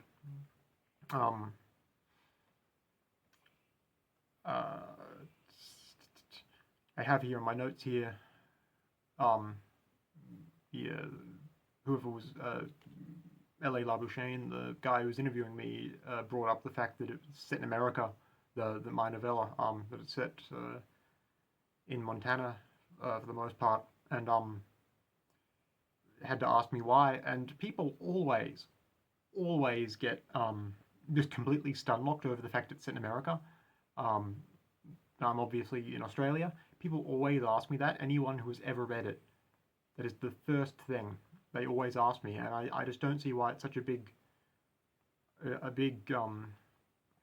why does that compel people to ask? I thought it would just seem so obvious that if you want like a road trip story involving a gun and crossing international borders, basically the only place you can have it set is along the US-Canadian border. But people are always completely flummoxed that the book is set there. Everyone I know IRL who has read the book, which is a lot of people, and they always ask that. They think it's just so strange and out there, but I just don't get it. I don't see why that's so mind-blowing. Just in general, yeah, like I said, I basically stick by everything I said in that interview. And it was really interesting to hear. I probably haven't listened to that in at least a couple years, if not basically since the week it came out. But it was really interesting to hear. I'm honestly a little surprised how I felt like I sounded really confident relatively in that. I mean, I know objectively I was going into that with like zero real interview expertise, but on the other hand, I guess I just felt sort of casual and chilled out, and it was about my life and the book I wrote. So I guess I'm I know on a level that I'm super prepared for that, because you can't not be really, but I thought it would sound a lot more awkward and stuttering and stammering, sort of like, in a way, what I've sounded like this live stream and the two prior, for large parts of them. But yeah, it was very good, and that's half of what I wanted to listen to today. Now, something similar, we're going to listen to another podcast from that same outlet. This time, it will be my interviewer and his regular co-host Offsider as they discuss my book. I won't be in this one, but they will be talking entirely about my book, and again afterwards, I will give my thoughts, much like I'm doing here, about the last thing we just listened to. Again, if you have zero context at all for what I mean when I reference my book, that will be linked in the description. If this is all making no sense to you, either bow out now or bow out an hour ago, or just power through it, and it'll all make sense, hopefully, in the future after I do that series I keep mentioning I want to do. So again, going into this second podcast we'll listen to together, point is, all you need to know is that primer that I mentioned at the start of the stream about people on 4chan's literature board who all got really into self-publishing around the start of COVID, and that I was among the people posting there, and my novella was one of the most talked about at the time. But for all the praise it once got and was getting when this next podcast was recorded, we're going to hear some people, I'm sure, very aptly critique it, because there's a lot to critique. I'm not too arrogant to say that. I know. I mean, much like I think that I think doing these live streams now and they being awkward is like fine, because it's just practice to get to the hopefully eventually good one much further down the line. I always thought of People Mover, my first novella length book, 90 pages or whatever it was. I always thought of that as like, well, it's the first one, and then I'll do a bunch more novellas, and eventually maybe I'll get good if I want to keep pursuing that.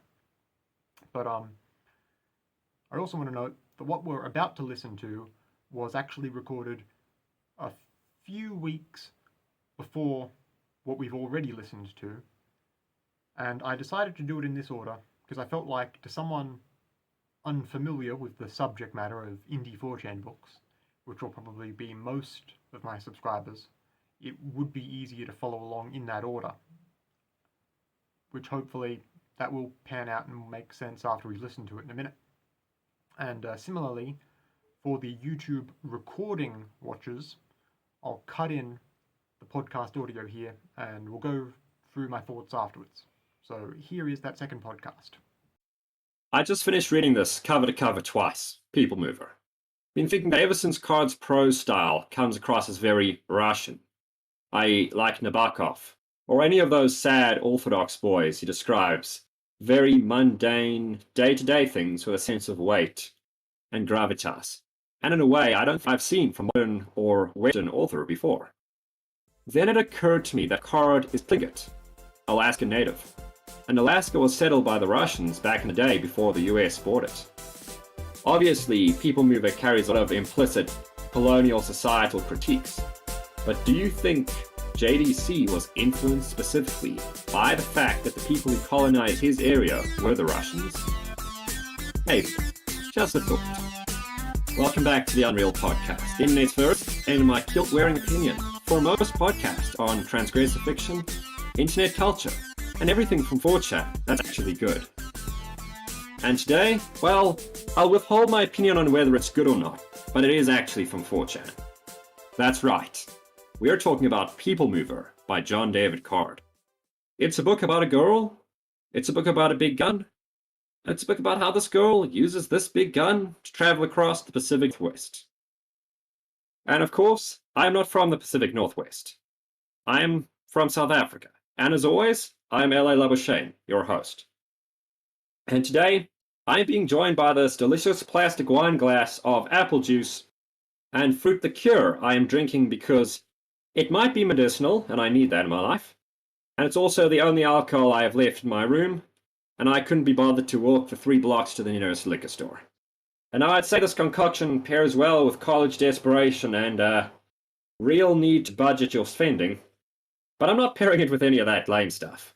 No, I'm pairing it from an author from 4chan who is legit from the place that Card describes in his novella. I am here today joined by Zulu Alitspa, author of Modern Waves and several other cutting-edge novels. Welcome, bro. It's good to have you here. Hey, it's good to be here. I do have one minor correction for you, is that the book itself, People Mover, does not take place in the Pacific Northwest. Okay, it doesn't? No, I think it's the Midwest. It's the prairie country. Oh, shit. Yeah. I'm not from America. I'm supposed to be good at geography. Well... No, but seriously, I dropped out, and the Pacific is not my area of expertise. Rolling cigarettes, on the other hand. I'm pretty good at that. But we're not here to talk about cigarettes. We're here to talk about People Mover. And why is it, LA, that we are talking about People Mover instead of any of the other, just probably dozens and dozens of 4chan authors out there putting out new books every day? Why are we talking about People Mover? Well, Zulu, I'll give you 2 reasons. The first is that originally we started talking about F. Gardner, as if there is a /lit success story, it's F. Gardner. And now F is a friend of mine, I admire his work, and we share a couple of the same views. But then I read on /lit a post. I don't have it screenshotted because I'm lazy, but it basically said, F. Gardner is a virgin author. Do you know who's a Chad author? John David Card. He wrote People Mover. And I thought, oh shit, drama. I know the post in reference here. I believe this comes from a Chad versus Virgin meme, comparing the two works, if I'm not mistaken. It does, yes. And yes, I would say that the reason we're talking about People Mover, LA, is because everyone was talking about People Mover back from about January 2021 till about October 2021, which was the date of that post you read there in the intro. Well, that is my second reason. It's because the book generated hype. And yeah, I know we're like a year late to the party, but okay. Sue me. Right. I could be punctual, or I could be an alcoholic, and I'm following my family tradition. But no, I saw the post, and I thought, okay, this is a book that people are either reading, or they're getting angry about. And either way, that's engagement. So yeah, that's why I ended up choosing it. Right, and that post there does full a lot of praise for People Mover. That's imitating this kind of sad Orthodox Russian prose in a way that no other modern or Western author has ever done before. And then it occurs to this anonymous anon that Card is a Tlingit native Alaskan. And if you look at that other meme we were just discussing, it mentions that People Mover was written, edited, designed, and published in a 36-hour sleepless spree. And that is just a suspicious amount of insight into the creative process of the author that we're seeing here from these anonymous anons, isn't it? It's very peculiar, because usually if you make something up about a person on 4chan, you don't accuse them of being a Tlingit Alaskan native. You accuse them of being a homosexual. And so reading that post made me wonder, this is very strange. What kind of fan base does this guy have? So I started reading more and more. There's not a single outside source besides that post which lists Card's heritage as a Tlingit native Alaskan. But there are quite a few posts about the book. Oh, many, very full of praise. It's been compared to James Dickey's To the White Sea. It's been said that it's better than Horia Belsia. It's the premier book of the year, and an expose on Epstein-aligned human trafficking. That's some pretty hefty praise for a book that came out of the internet. That's a lot. That's got to be a pretty dense, the sentence by sentence, paragraph by paragraph level. That's got to be a pretty dense book full of symbology and just wonderful description and sorts of great things. Yeah, and isn't it incredible that he wrote this in 36 hours? Yeah, and that was 2 days. The very first mention of People Mover was from Card himself, and he mentions that he wrote it 2 days into the Hunter S. Thompson diet. LA, are you familiar with the Hunter S. Thompson diet? Don't do it if you want your life to be long. Yeah, it's a shitload of cocaine. And now, okay, Like, dropping the sarcasm for a second, I fully believe this book was written in 36 hours. Oh, yeah, but that is not a absolutely. I mean, compliment. This is no Fahrenheit 451. that's kind of, well, let's get that out of the way. No matter what we had to say about this book, we both acknowledge it was written in 36 hours, and I doubt either one of us could have done better. I agree. I've tried, and I have NaNoWriMo failures on my belt to say, okay, look, I cannot make content this fast. I'll give him that. And I'm not going to be kind to this book, but I will say something. Card, if you're listening to this, and I fucking know you are because you responded to my post about this book on /lit. Okay, somebody wrote a book, and that's impressive. I mean, we hear a lot about this. People will still say to me, oh, GLA, you're an author. Isn't that cool? And I say, no, it means I smoke too much and I drink too much. And I do it in front of a keyboard sometimes. But seriously, it is an accomplishment, and doing it in such a brief time frame and making something that is readable is an actual accomplishment. Yeah, I mean, you can sit down and you can read through this book, and you know what's happening. I mean, it's not confusing, it's not baffling, it's not, you might have some doubts about events, but you're not doubts about what events are occurring. So, as a book, it functions. Yeah, it's got pages, it's got chapters, sentences, sometimes even paragraphs, characters even. So, in contrast to this very high praise that we've discussed, LA, what was your experience reading the book? Well, okay, Zulu, I'll be real with you here. It wasn't a slog, but that was only because it was 90 pages long. I do not think I've read a single book this year that has left me feeling less. I've read plenty of bad books this year. Some I've written myself. Not the ones that are available on Amazon. No, those are fucking incredible. But, like, I've read bad writing, and I've read great writing, and I've read some pretty okay writing.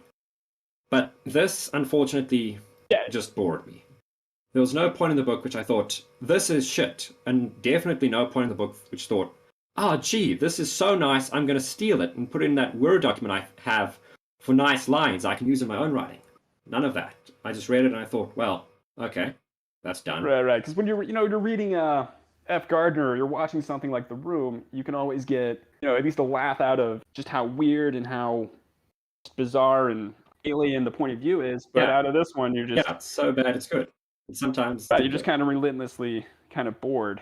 Yeah, I think that's one of the worst things, honestly, that a book can be, is just unremarkable. Because, like, if you're Gardner and you're one of the people who don't like Gardner, you can at least say, okay, the dude has ideas and he has an interesting style.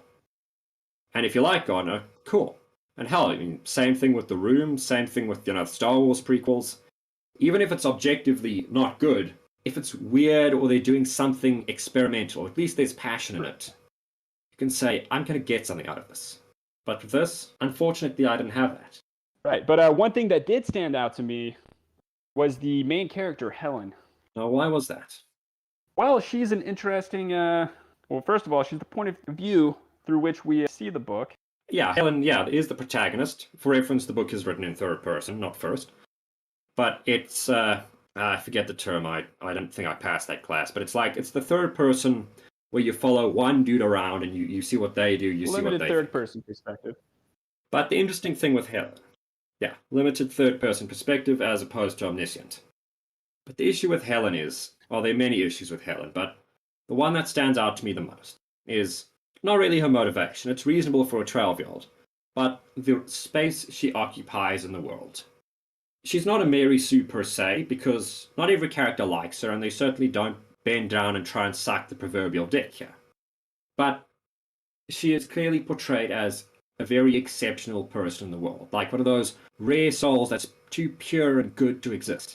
Except, instead of being pure and good, she's jaded and badass beyond her years and has a thing for every situation. Right, yeah. And the world seems to warp around. It really does. And that's what we're talking. And you see this in the very first chapter. That one's actually from the perspective of a truck driver. She is sort of gang pressed into giving her a ride. So the situation is, he's standing outside of a bathroom by his truck, right next to the driver's side door. Helen is in the truck stop bathroom. She has the gun with her.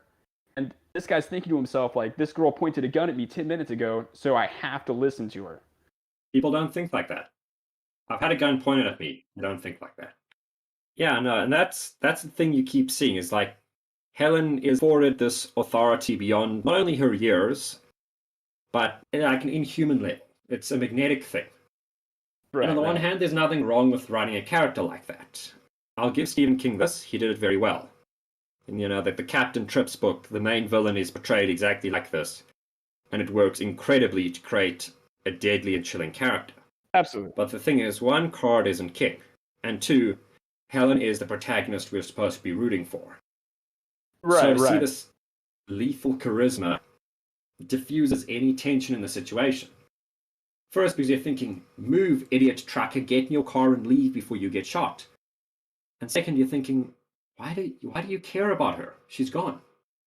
And it's kind of like she does have this kind of naive-ish sort of outlook on life, sort of childlike naivety, but you get that kind of you don't get this idea that it's Helen so much, but rather that it's the author himself who thinks this way. Yes, I agree. That's something I noticed as well. And you can see this at various points in the book.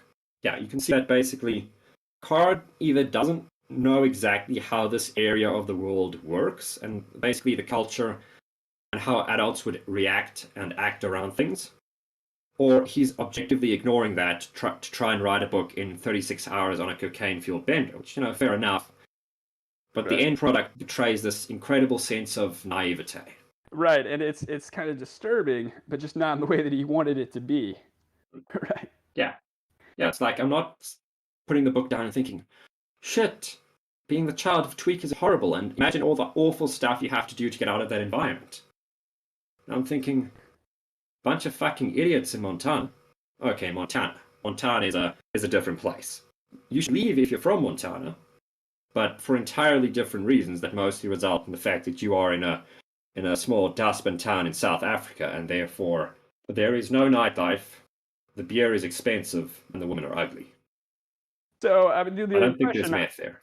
The impression I got was that the author, John David Card, is someone who would enjoy the power dynamic of pointing a gun at someone.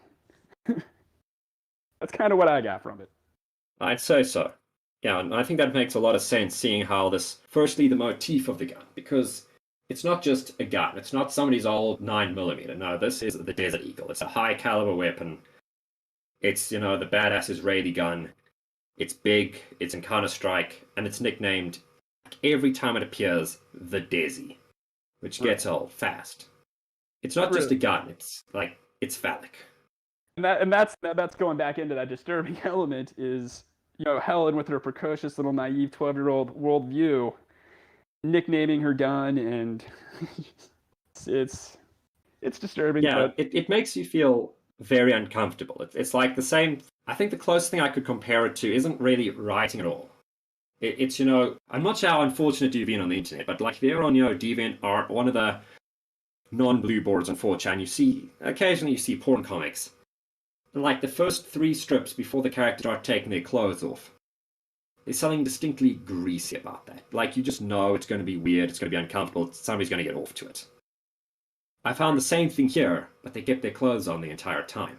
Right, I had to point that out, because it's a book about 12-year-old. I didn't get like a pedophilic undertone at all. I'm going to throw that out there right now. It's just Yeah, no, I'd say it's not pedophilic. Oh, absolutely. Like Card isn't orgasming to this, but I'd say there's some kind of gratification. There's a power fantasy, not a sexual fantasy in this.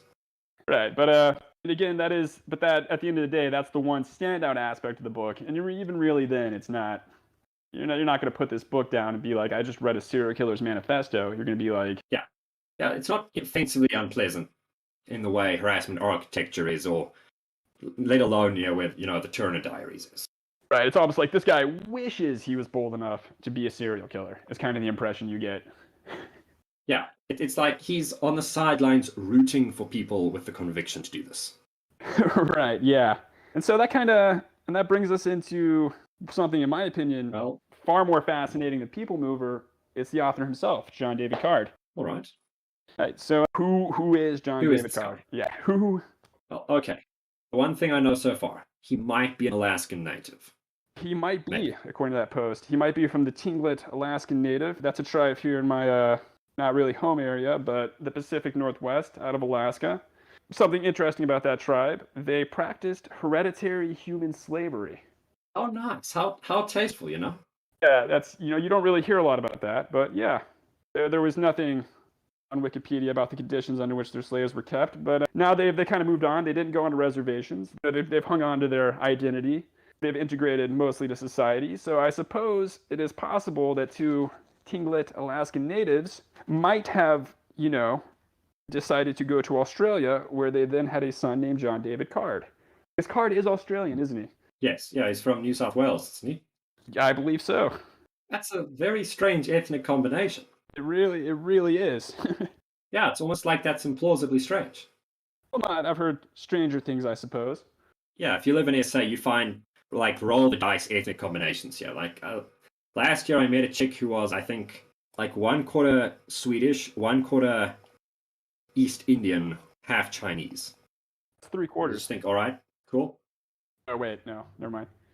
Yeah, I mean, it's if he's not, why pick that tribe though? If he's not, Yeah, it's like I've never heard of them before. They weren't an EU4. and that's what makes John David Card so captivating, is because it's like every little detail you learn about this guy, it just raises more and more questions. Yeah, it's like I don't want People Mover as a book. I want John David Card as a book. I want this guy's expose. Right? Yeah. It's almost like an ARG trying to piece together who the hell this guy is based on his interactions on 4chan. Right. So we talked about obviously the Pacific Northwest. We've talked about Australia, but apparently he's involved in some degree with Georgia. You familiar with that little Are we anecdote? talking Georgia the state or Georgia the Caucasian nation? The United States. Right. Right. Okay. And that is where John David Card allegedly died on February 8th, 2021, the day after releasing his expose on Jeffrey Epstein-aligned human trafficking, People Mover. Yes, because of all this thing this novella is, I would have definitely described it as an expose on Jeffrey Epstein's human trafficking industry. Right, and John David Card, if you're a follower, you probably realized that he did not die on February 8th, 2021. No, I've met him. He was definitely alive. Right, so that's another one of those curious little things. Yeah, this is extremely bizarre. It just keeps going. It almost makes you want to ask the question, like, how many of these posts on 4chan getting all this, like, John David Card trivia, where there is no other source of this online, is just John David Card himself. Right. There's his Instagram page. There's where he posts some poetry and some pictures, and then there's what he posts on 4chan. There's no, like, central repository of John David Card knowledge where people could be getting this little factoids.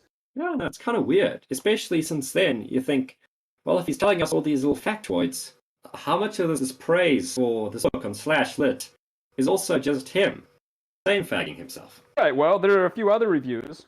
I gave you the highlights of what 4chan feels. There are a few other in there. It's a literal scam book. One reviewer on Amazon said, I unironically threw this book away. A lot of people are just telling Card to stop shilling. Pretty scathing. That's pretty scathing. Yeah, I find that there are no mixed reviews on this book. You either think it's brilliant or you didn't read it. No, that's definitely what I've noticed. I found like 1 or 2 balanced books like trudging through the Amazon pages and the Goodreads, which granted aren't very populated either.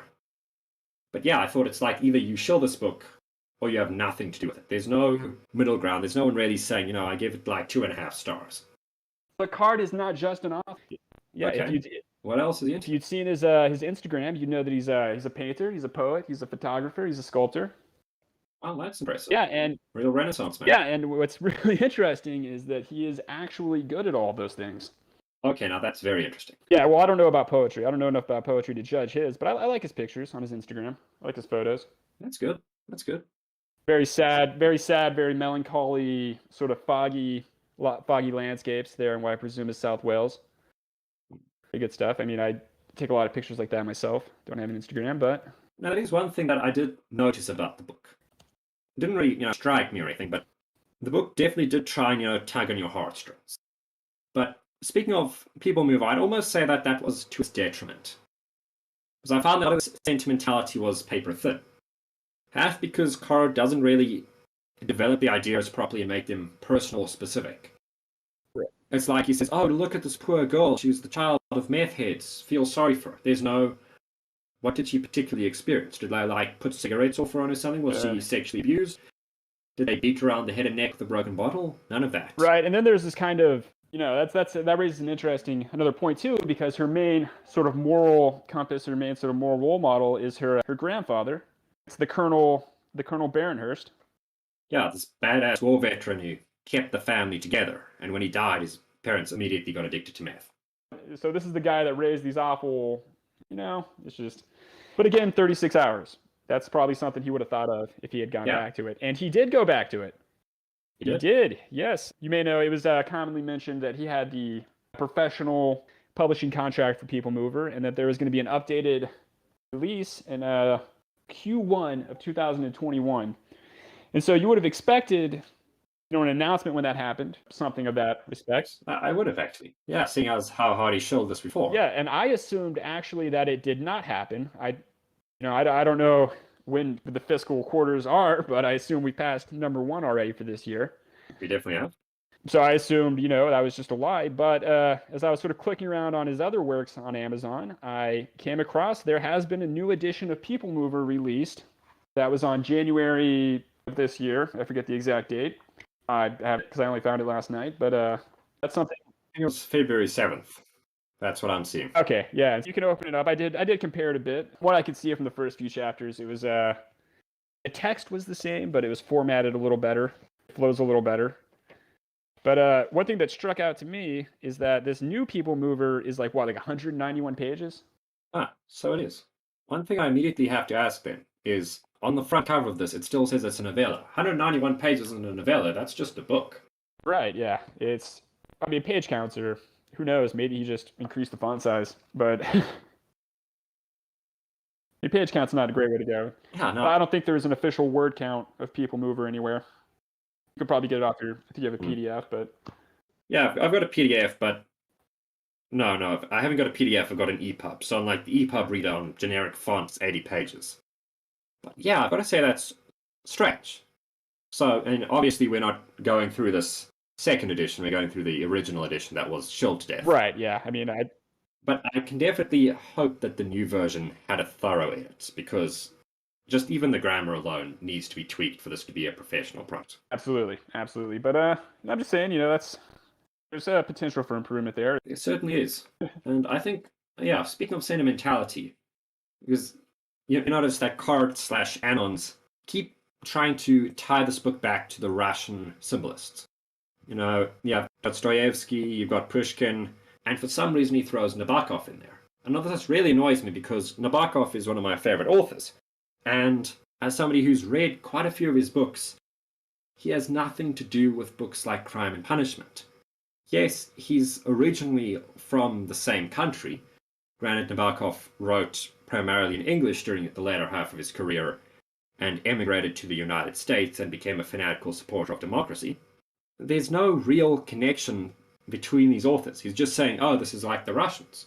No, this has fuck all to do with Nabokov, because the prose style is completely different, the subject matter is largely different, and it also just doesn't have Nabokov's sense of humor or cynical view of the world. You can, just by reading this, tell that Card has nowhere near the amount of life experience that Nabokov had. Right. Yeah, it's just a book, and it's like he's thinking, oh, what is sentimentality? Russians have sentimentality.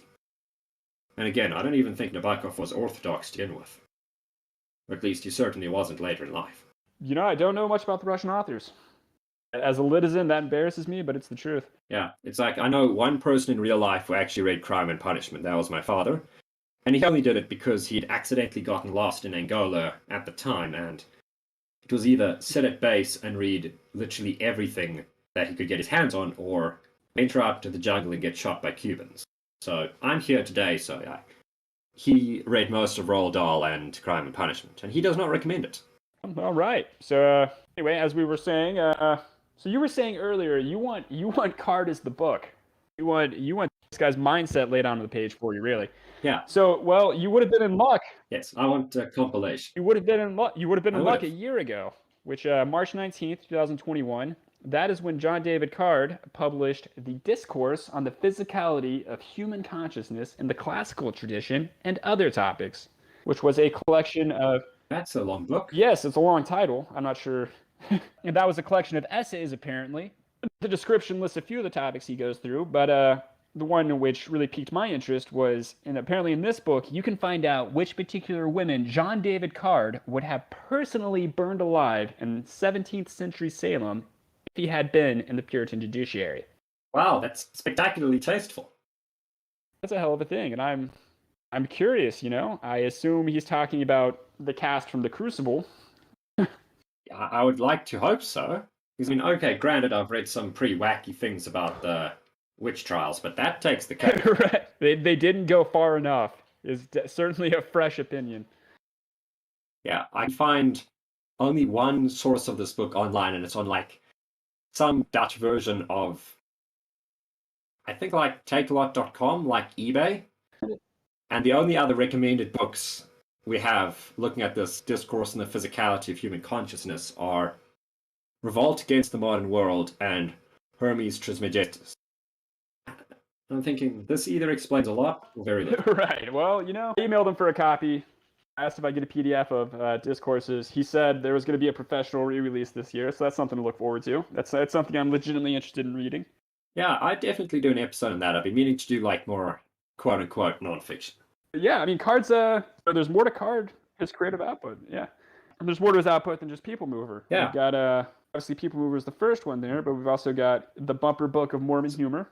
I mean, I'm like 90% sure, having not read this book, that he written it solely because Orson Scott Card of Ender's Game fame, which is an infinitely superior novel with a child protagonist. This other Card is an avowed Mormon. I'm sure that's entirely why. Like, the guys shared a surname, and this one, not playing with a full deck, decided, you know, let me leverage Right, you know, this. actually, I remember talking to, that's just a true little memory, back in the early days of writing general, I actually talked to Card about a Mormon book of bumper humor. And what did he have to say? No, I just did like a copy pasta meme reply, so. And apparently there's another book as well, Box Kicker, which focuses on Helen's grandpa, who is apparently, you know, the coolest dude Right, ever. yeah, this is well, it's billed as a sequel, but from what I was reading, it seems more like a prequel. Is the opening scene is I believe he's a reporter. He's on his way. He's just heard that Colonel Joseph Barenhurst has been accused of murder. So he goes over there. I stopped reading at the point where he's like arguing with the police officer about whether he can go in. Yeah, arguing with American cops never seems to end well. Right, yeah. Well, who knows?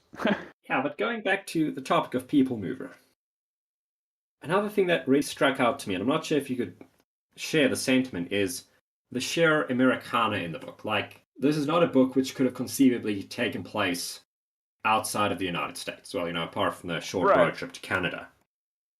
It's very much an American book, and you see this fetishization almost of the trucker profession in it.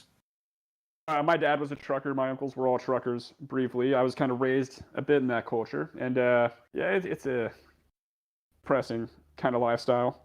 And he does manage to accurately capture that.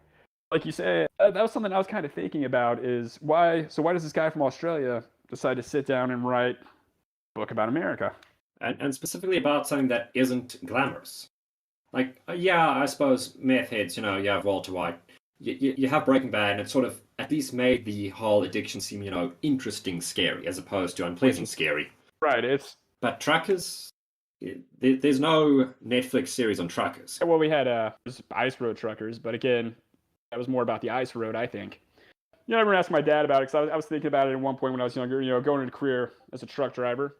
And he was like, dude, it's just the most boring shit on the face of the entire fucking planet. Yeah, I mean, I know one trucker, IRL, and, okay, not IRL, I met him online. Most truckers in SA are stereotyped as having AIDS, which is unfortunately relatively true. But, no, the guy I met online, the way he dealt with the boredom of the open road was not, you know, music or radio. It was to set up a small TV on his dashboard, play porn through it, and then eat while driving so he wouldn't fall asleep. Really? Yeah, he timed it so he would come just as he drove into the truck stop. I wonder why. He was a serial killer. Ah, Nice guy, Trucker Mike. yeah, I've driven the full length of the United States 3 times, and yeah, it's the freedom of the open road. I don't know about that, man. It was mind-numbingly, unrelentingly fucking boring. Yeah, no, I mean, I've driven around SA, and it's like, you don't want it to get interesting, because when it gets interesting, it gets dangerous. Yeah, But the road trip is such an American coming of age cultural institution, is that everybody's expected to do it at one point or another when you're in high school, when you're in college. It's always made out to be this hugely like romantic learning experience, but it's just boring. It's like the real coming of age is, can you put up with another guy 12 hours on the road, day in and day out? Because if you can do that, you're an adult. It takes a lot of fucking patience. I remember the time I had to drive down to Durban. For reference, Pretoria, where I currently stay, is one of the capitals. Durban is another major city. It's like the surf capital of the country, and it's about a 9-hour drive, so you can do it in a day, which we did. It was shit. Not only because it was this huge, coincidentally trucker-based protest, which glued up like the one mountain pass between Pretoria and the KZN province in which Durban is located. But because you had to sit there, and I forgot to like download any music because I just installed Spotify, and the car had one Johnny Cash CD. Man, I wanted to jump into a ring of fire when we were done with that. It's just fucking... enough about that. Yeah, no, it's a harrowing experience. And I was going to say one thing I liked about Box Kicker, one thing that I thought was interesting, not so much as a book, but as a sequel to People Mover, is, you know, the Colonel Joseph Baronhurst is built up to be this great, fantastic guy, this big, you know, casting the shadow over the whole narrative, but you don't actually get to meet him right off the bat. So the book just talks about, or at least the intro talks about how cool he is, you know, how awesome he is, all his military exploits. And you just show me the guy already. You kind of open up Box Kicker and kind of like, okay, oh, this is the guy. We're going to meet the guy. And then the reporter goes over there to meet him, and you got all you see is the outside of his house, and you got the line of cops out there. So it does keep the suspense going. Yeah. Well, I'm glad to see that he's improved. Actually, I'd be worried if he degenerated. I think, if I'm not mistaken, he wrote that one. So People Mover was what, February 8th that year? Yeah. So Box Kicker was March 23rd. So about a month later. My next question, how much cocaine did he use to write? I don't think he did any, if I'm being totally honest. I'd be shocked. He doesn't seem like a cocaine user, as someone who has a... Yeah, no. I've seen pictures of this guy, and like, okay, yeah, don't judge a book by its cover, because, case in point, People Mover actually has a very nice cover. But also, because he just looks soft. Looks like a sad boy. He looks approachable. Looks like a sad boy of South Wales. Yeah, he looks like the guy who would have an art-themed Instagram, which he fucking does. Right, yeah, he doesn't look like, you know, he doesn't look like the sleazecore kind of, like, you know, I don't have a post right here to reference, but he seems to kind of go back and forth in what kind of image he wants to project. Whether he wants to be this kind of like patrician sort of man of letters, or he wants to be this kind of Hunter S. Thompson, you know, got Norman Mailer guy on the street kind of a badass, you know? Yeah, I find it to be very peculiar because these things are completely unrelated. It's like, yeah, on the one hand, yes, you can live like Hunter S. Thompson. I do this. And yeah, you sometimes have week-long hangovers when the alcohol runs out. And yes, you can also be a patrician who like still handwrites letters and mails them to people. But the two don't really mix. Right, and you kind of... And neither of them have anything to do with a softball. And, you know, these, as we've kind of skirted around, but not correctly, or not come out and directly said, you know, most of these, it's pretty transparent. So these posts online are clearly him. He's obviously going through a lot of effort to drum up interest in his book and in himself. But despite all these efforts, I mean, you turn on the trailer, the first episode of Interpolation, which was his YouTube channel, and you get this exactly the kind of guy we just described. He's, you know, a little shy, a little unsure of himself. I'll be like everybody on 4chan. Yeah, no, I find it very strange because it's a huge LARP, but on the other hand, he doesn't commit to it. It's like he is flip-flopping between these personas, and the flip-flopping itself, you know, granted, we're talking about it, it's interesting, but it's not fascinating. It doesn't have the pull to make you want to read the book. And, you know, I think in history somebody's been compared to Walden, and Walden's the one who isn't coming off second best here. Because that guy, absolutely, he's committing to dark academia. He nails it. He set a goal and he hit it. Yep, he actualized. I don't agree with what he's doing, but if he's doing it, I don't necessarily disagree with it. I mean, my opinions on Walden kind of go contrary to most of Lit. That'd be a different podcast, though. yeah, it's beyond the scope of it. But yeah, comparing Card to Walden, you see Walden, he's cohesive. The backstory makes sense, and he's Australian. But I'm gonna call back a little bit because he does like to have his Walden does like to have his whiskey chats, or he likes to talk about cigarettes. He likes to talk about coffee, but you can tell he's not. It's just a prop, a little aesthetic prop there. But if you don't like whiskey, don't drink whiskey. I don't drink. I don't like alcohol. So. Yeah, no, whiskey's one of the biggest memes. Yeah, I enjoy the taste of it, but I don't like the feeling of intoxication. But yeah, it's like you say, Scotch whiskey specifically is always the go-to for the young man who wants to check that patrician, man of letters kind of persona. It's always Scotch whiskey they go for, you know? Yeah, it's like Scotch whiskey, cheap cigar, thrifted clothes, and you sit there thinking, gee, I am so British. Right, yeah. I'm an Anglophile. You know, I get it. Yeah, I mean, there are worse files to be, but Anglophile is still pretty low. Right, and I would say, what would you call this fascination with Americana? What do you guys call what do you call a guy? I mean, in a foreign country, what do you have those? Do you have like weeaboos for America down there in South Africa, or what? Well, you see, the thing is, the problem here is that American culture is so ubiquitous. It's like not even talking about Hollywood. You see the music, you see the fashion, you see the political things. You'll find idiots in South African bars who have strong opinions, like fist fight opinions about Elon Musk and Donald Trump. I'm thinking, this is a fucking continent away, dude. Why do you care? Elon Musk is South African. He's a traitor to the nation. He would renounce his citizenship if he had testicles. Yeah, but I mean, look, dude lives in America. So, I mean, we don't have a term for like American weeb down here because it's just expected that you watch American Netflix, that you listen to rap music, and you buy Nikes. It's not, you're a weirdo for this. It's just, okay, dude, glad to see you have things to make small talk about. Like, okay, I've gotten some pretty funny looks for wearing a cowboy hat around. You deserved them. Yeah, okay, fair. I mean, it was a cool hat, but like, nobody pointed a finger and say, hey, look at the America boo. No, it was, hey, look at the chick in the cowboy hat.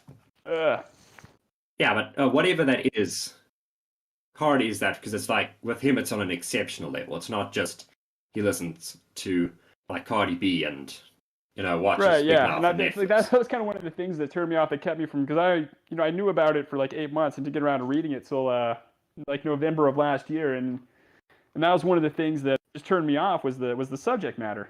Truckers, meth, rednecks, child abuse. It's just so dreary, you know?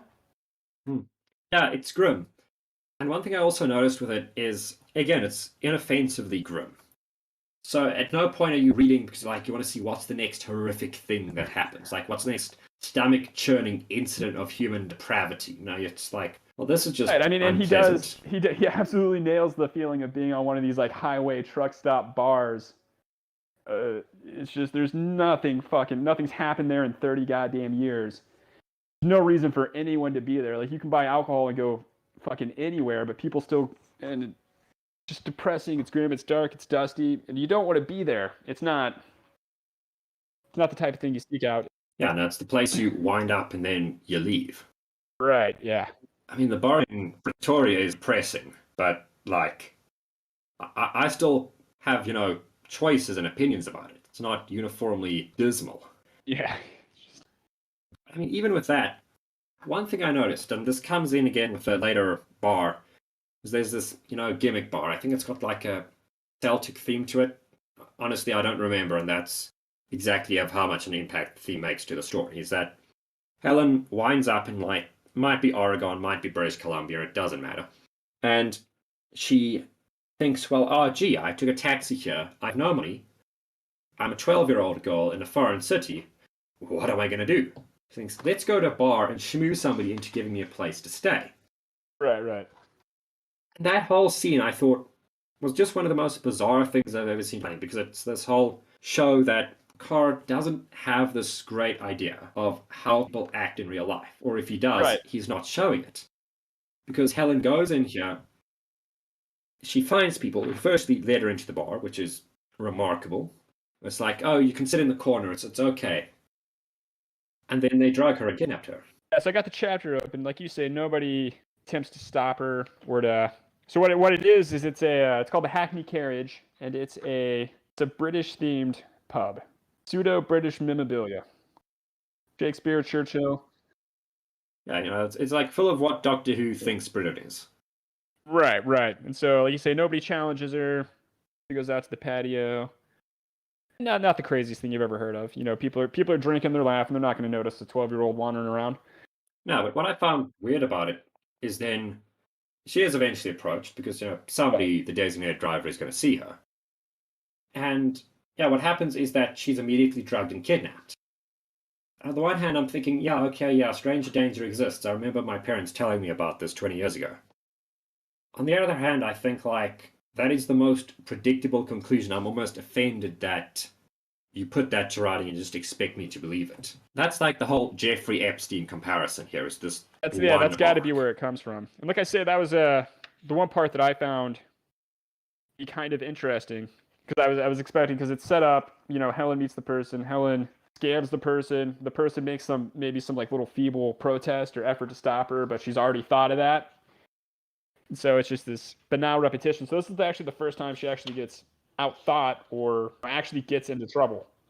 I actually found that to be one of the more interesting parts of the book. Yeah, no, I thought that was nice to show that the protagonist isn't infallible and there is this opportunity for her to really slip up and the world is not going to safety net her. But on the other hand, I thought, how thoroughly is she actually punished for this obvious dumbass move? It's very little. It's like, yeah, she's kidnapped. She loses the Desi briefly. And at this point, I'm convinced that the Desi is actually the protagonist of the book. Because that is the thing that moves people around. The trucker is not. The trucker moves one person. But the Desi is the people mover. So Helen loses it briefly. She gets roughed up a little. Obviously, she's traumatized. And then she jumps out a window, escapes, and that's it. Not even her tweaked leg is actually going to inhibit her for the rest of the story. Like, I'm looking here. Okay, so the woman tries to chase her, tries to shoot, but apparently they had unloaded her gun. Yeah. That's when she meets Ralph. Yeah. It's her little schoolmate friend. Yeah, and I gotta say, I found that to be like the most insulting bit of the book. I was like, on the one hand, yes, I like to see characters that come back and things that are foreshadowed. But I also found that the foreshadowing at the beginning, when Ralph is introduced, was so weak. Because we're not shown the interaction that Helen has with Ralph. Because she basically manipulates Ralph into giving her a ride across town to get to, like, the truck stop, where she begins her journey. We don't see that. Right, and that's not... We're just told it happens. It was already a missed opportunity. Yeah, that's that 36-hour thing that we were talking about. And then we see Ralph come back later again. It's this betrayal of the author's thought process. Okay, shit, she's in Canada now. She's absolutely screwed. What does she do? How does she... Oh yeah, there was this kid who helped her before. He's in Canada now. And I'm thinking, I would buy this if this was mentioned and the scene was written out previously.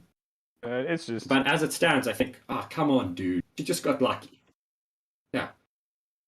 Like, he just wrote himself into a corner. So, what do you... He hasn't, obviously, really worked up, like we said. He hasn't worked up much of a reputation for himself. He hasn't really got much of a fan base. There's a couple pictures of girls posing with his books. One very strange-looking young man. But, what do you see in the future regarding John David Card? Well, Zulu, speaking of the future for Card, I think... I'll say this much. He has potential. He wrote a book in 36 hours. Okay, it's not a good book, but it's a book. He's produced other content, and I'd be interested to see what happens with Box Kicker. Right. Because I think if he actually sat down, edited the book, had it proofread, did multiple drafts, this could be a good book. It could hypothetically fill up to that Anon's boasting in the beginning that this is better than To the White Sea. Because I think I've read some stuff by James Dickey, and yes, it has an identical Goodreads rating, but James Dickey is also an award-winning and best-selling author, so somehow, despite the 3.8 stars, right, he's doing a lot more than Card is. So I think maybe the new version of People Mover, which is has come out, exists, is a better book. I would like to hope so.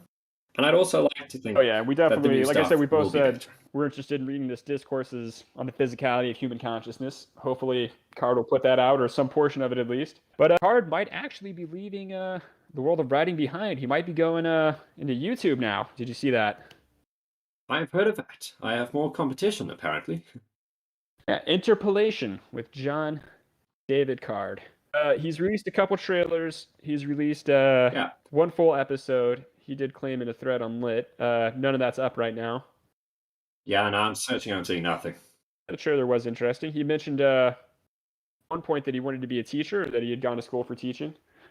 Yeah, no, it is bizarre. I think perhaps a new venture would work for him because clearly Card can generate hype. And as, somebody who accidentally became a YouTuber, hype is important. Like getting people talking about content, even getting clicks, helps a lot. And I think it's going to help him a lot, that skill, in YouTubing because getting clicks in YouTube can be done for free. But getting people to actually buy a book, especially a $10 novella, is a lot more of a challenge. Absolutely. It's like we say, he's got nothing on his channel right now, but he's already got almost 2,000 subscribers. Strange. Obviously, people are interested in seeing what John David Card's going to do. So, yeah, I'd like to see what he's going to produce. I'm invested in the story, and well, I don't think he's exactly the Chad compared to Gardner he would like people to think he is. He is definitely a lit story. He's not getting that self-image across that he wants to, but he is getting people's interest. That does, and that's another of those interesting things. Is he said he wanted to be a teacher, but he found that classroom conditions weren't conducive to whatever it is that he wanted to do. God knows what the hell that could have been. And, so it makes you think. Obviously, this guy's been to college. He's had some kind of like postgraduate training, and he's had a bit of experience as a teacher. So you would think that Card was, 29, 30-ish, right? Yeah, I'd guess, like doing the math, at the youngest, probably about 25, 26. So in one of his books, one of his nonfiction, this is called Some New Words, 100 Practical Neologisms, Their Definitions, and Their Etymology. That's incredibly pretentious. Yes, in the introduction, he describes himself as a member of Generation Z, as a Zoomer. I don't buy that. Huh. No, it's like, if you... Well, I'm not sure how long an education degree takes in Oz, but in SA, that's like a 4-year degree plus postgrad if you want to really get, a decent position. So, like, presuming you leave school at 18 like normal people do and you don't drop out like me, you'd be at least like 23 to actually be a teacher now. Plus the fact that he's had experience, he's clearly done other stuff. You'd have to be at least, 25 to really live out the story. And I'd say maybe that's on like the absolute upper end of Gen Z. Yeah, that's where I am. And I call myself a millennial. Right, yeah. I mean, I definitely call myself a millennial, but and that's what I'm talking about, man. It's like every little detail you learn or every little bit that he shares just raises so many more questions.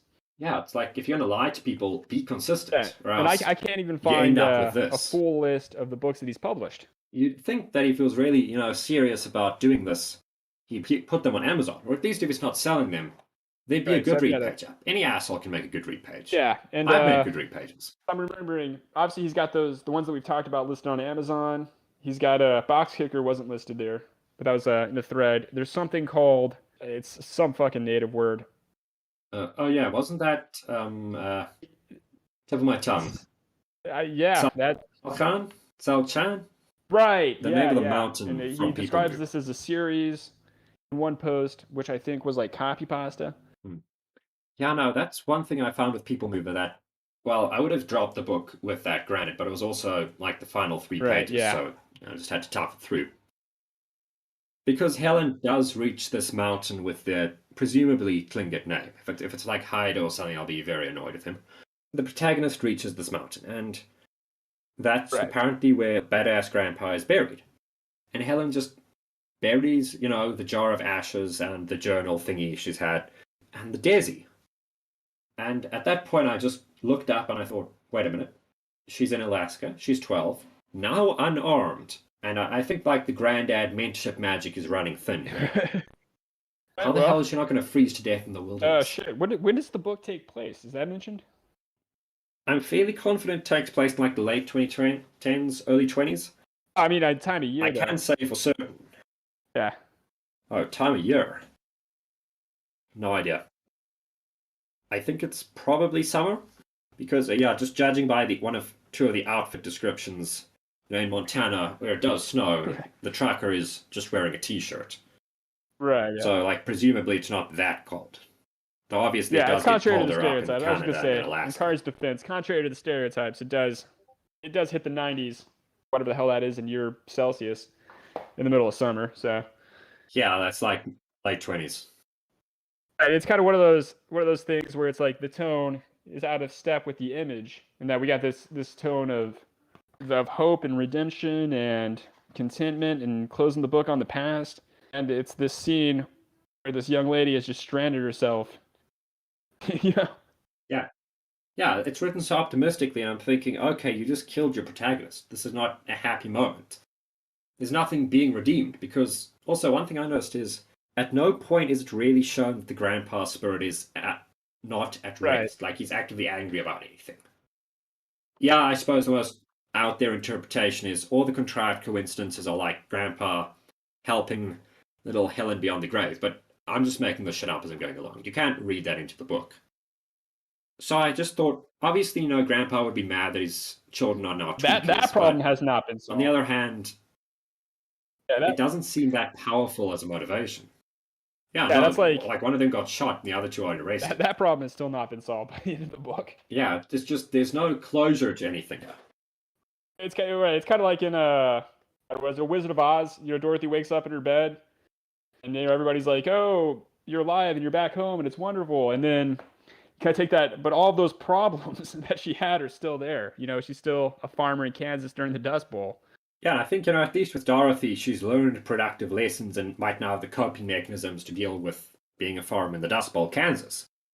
But with Helen, she hasn't learned anything because she's stayed this sort of inverted Mary Sue protagonist the whole way through.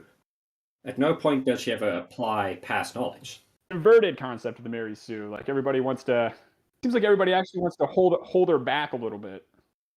Yeah, the anti-Sue. But most people want to send her back to her parents, or they want to kidnap her for whatever nefarious ends. It's a definite trope, or at least it is according to TV tropes, that fantastic time waster is, the anti-Sue, this character where everyone just irrationally opposes and disagrees with. Right. But I also think that disagreeing with her is like the most rational thing you can do in the book, because this is troubling, unchildlike behavior. It's like the ideal ending, in my opinion, would just be Helen should go and live with Ralph's family. Right. Clearly, they're not on meth. Maybe her parents. I mean, like her parents did, because that one truck driver calls the FBI and reports her parents, right? Yeah. So. Yeah. Reports her missing, which her parents then learn about. Oh shit! Yeah. But it's like you say, it's just it's from top to bottom. It's just a sloppy book that doesn't really hold up to any serious scrutiny. No, which also just annoys me within the shilling. Okay, granted, I have zero legs to stand on since I'm doing the exact same thing with my books, which I'd like to think are slightly more competent than people who read, at least. I've learned people aren't just going to click your fucking banner ad and buy your book. You got to go out there and I try not to imply that I'm anyone other than myself when I do it. It's like, I've seen you do this. I saw your ads, I've seen your posts, and I do the same thing. I'm not going to go and say, hey, look at me, I'm actually Native American, or, hey, look at me, I take great influence from Russian authors. No, it's like, hi, I'm in a sorority, I wrote a book, enjoy. Did you say sorority? This is a voice changer. I say, it's a good one. It's a fucking book, is what I say. Yeah. We might talk about that. Yeah, no, so that's the thing. Card plays this up so much, and obviously a lot of this is just him same-fag himself. Obviously, maybe he has one or two true believers and some people on the meme.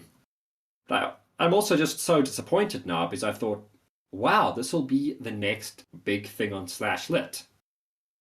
Right. I mean, that's kind of always, as a 4chan author, whenever I see a new ad or I see somebody talking about a new book that came from 4chan, I'm always hoping it's going to suck. It's going to be worse than mine, is always. Yeah. I want them to find success, but just not as much as me. Yeah, it's this ridiculous crabs in the bucket mentality. I've had the same thing. It's like, so I've had to interview other creatives for this. I'm thinking like, dude, give me your middling popularity here. Right, yeah. It's like... Yeah, and at the same side, I don't know if you share this, but I've certainly thought, like, I would really appreciate if, as a writing or at least literature community, we could boost each other up. But the problem is, when we're saying, like, this is the second coming in literary form and it's people mover, it just takes all the wind out of whatever sales that could be, because people say, why should I care about your work, or why should you work with me? Last time we tried this, the end result was People Mover. Right, yeah. And it's like, when you do stuff like that, people automatically sense the insincerity. And then that comes that other kind of unpleasant aspect is like, we talk to each other, we want to help each other with our books, but we're all amateurs, and none of us can really afford an editor, so it's like you can't really hype up some of these books without being dishonest. It's like, that's kind of what hobbles us. But I do think that Card, he's an interesting figure in the world of 4chan authorship, because I think about the first 4chan author, think about F. Gardner, right? Yes. And well, I mean, the first was the Beheadal Satan's guy, but like the first of this movement, yeah, it's Gardner. I mean, I was going back, reading through. There's it would be impossible. Which one's the first 4chan book? It's impossible to tell because, one, Amazon doesn't let you sort it that way. But people have been writing. 4chan is writing. People have been writing on 4chan since it was invented. You have the fictional green text from B. I mean, it's been an aspect. These fundamental storytelling. Yeah. That's one devices. Thing Suspense, setup, payoff. 4chan, even the most degenerate whatever video game board. I don't know that many of the boards. Most pornographic, GIF or whatever. You'll find people writing these volumes and volumes of posts. So 4chan is about writing, but there were a few early collaborations, compilations, that sort of thing. I know in the past, Quentin, who does the book club, he did a book, but I forgot the title. So, like I said, you think of F. Gardner as being the first. He was certainly the most assertive. Yeah, he figured out you could advertise a book on 4chan. Right, yeah, which was groundbreaking, I guess you could say. Yeah. Apart from Ogden Nesbitt's Eggplant, that's literally the only time advertising has actually worked on 4chan. Right, yeah, and it's like, as much as anything that happens on Lit can be said to be groundbreaking, F. Gardner's decision to advertise in that way was. And it's opened up this whole, I can't even keep track of it. It seems like every day there's a new banner ad up there on the catalog. Somebody with their rough draft that they want us to buy. But yeah, the newest Hunter Thompson special. Right, yeah. But F. Gardner, though, he mentioned 4chan, talked about it. He said, I've been on 4chan for years. But, and he talked about, I have such and such a meme in this book, this meme in that book. I draw influence from this. But John David Card was the first, in my opinion, to really attempt and elevate this concept of the 4chan author and being sort of its own niche genre. His memes. Yeah. I would agree there, because, another thing you see with Gardner is he's obviously a channer, and you can see the influence in his books, but he doesn't wear it on his sleeve. Apart from like his 10th Call of F. Gardner, which is very obviously taking the piss out of Lit. I mean, Butterfly appears in the book. Right, yeah. Butterfly. Right, yeah. He doesn't say, oh, look at me, I'm 4chan, I'm from here, look at me, how cool I am. It's like, hey, dude, here's my book. Well, I was able to track down some of it. See Card was he the talks first. himself up. Well, we're talking about that meme, the Chad, the virgin collar crocodile versus the Chad. And you can see how it's loaded with, you got Kino, you got the Queen of B, this is our book.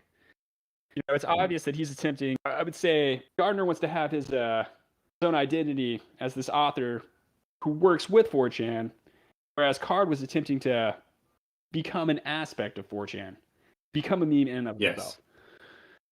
Yeah, and the problem is, you can make yourself into a meme, but it's not going to be the meme you want it to be. No, it's obviously that didn't pan out for him. Like, the only two boards I've seen that have really gone out of their way to create products based around their common identity as a board on 4chan are probably /TG and /MLP. /TG because, it's sort of tabletop role-playing culture to do custom stuff, to homebrew. So, I mean, they have the 1D 4chan wiki, which actually, if you can ever track it down online, because it's constantly like getting shadow banned, they have some genuinely homemade content that is identified as part of TG. it's been very poorly reviewed, granted, and I would agree with those reviews. But they've made multiple things that the community generally agrees. We made this. This is ours. This is a 4chan product. And similar, but to far lesser extent on /MLP, because the community around a show that hasn't existed, or at least been running for like 5 years now, it's going to be pretty small. And so you've got a bunch of die-hard lunatics constantly cranking out fan fictions and taking credit for it. But yeah, Lit doesn't have that kind of focus and target market because, you know, it's the literature board. It's not something more niche like My Little Pony, or even the relatively still quote-unquote niche of any RPG that isn't Dungeons & Dragons 5th Ed, and any card game that isn't Pokemon, Yu-Gi-Oh, or Magic. Those things are at least small enough communities. Yeah, and so what I was gonna say is Lit just doesn't have that culture, doesn't have that same internal kind of mean culture that other boards have, that you see on R9K, or that you see on Fit, or that you see on Poll. If you look at the Lit humor threads, it's the same for 40 posts over and over again from 10 years ago. Yeah. I think another big issue with it is also just the topic. Because, you know, I mean, yeah, /TG, as we've established, it's quite close-knit. And even with Fit, it's like, if you're looking for bodybuilding advice on 4chan, you're going to be a kind of special kind of guy. Yeah. But literature, philosophy, religion, these are such huge topics. I can say I read literature, but when was the last time you saw somebody on /Lit talking about Muriel Spark? Never. Yeah. One of the greatest Scottish authors of all time. Never mentioned. So it's things like that the topic is so broad, you have such disparate groups of people, I think. Right. I mean, you get the most active threads are always some random screen cap of a news, some screen cap from a different board, a news story, something, and it's just books for this feel. But we still don't have that author who qualifies as this author of 4chan, this 4chan author. Yeah, and I think ultimately the board doesn't need a 4chan's author.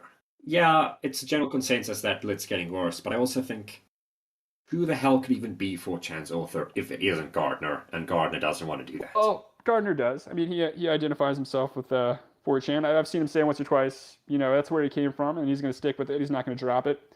But it's, you know, 4chan, the flaws in Gardner's work have been discussed. We're not here to talk about that, but yes, just watch the other episodes.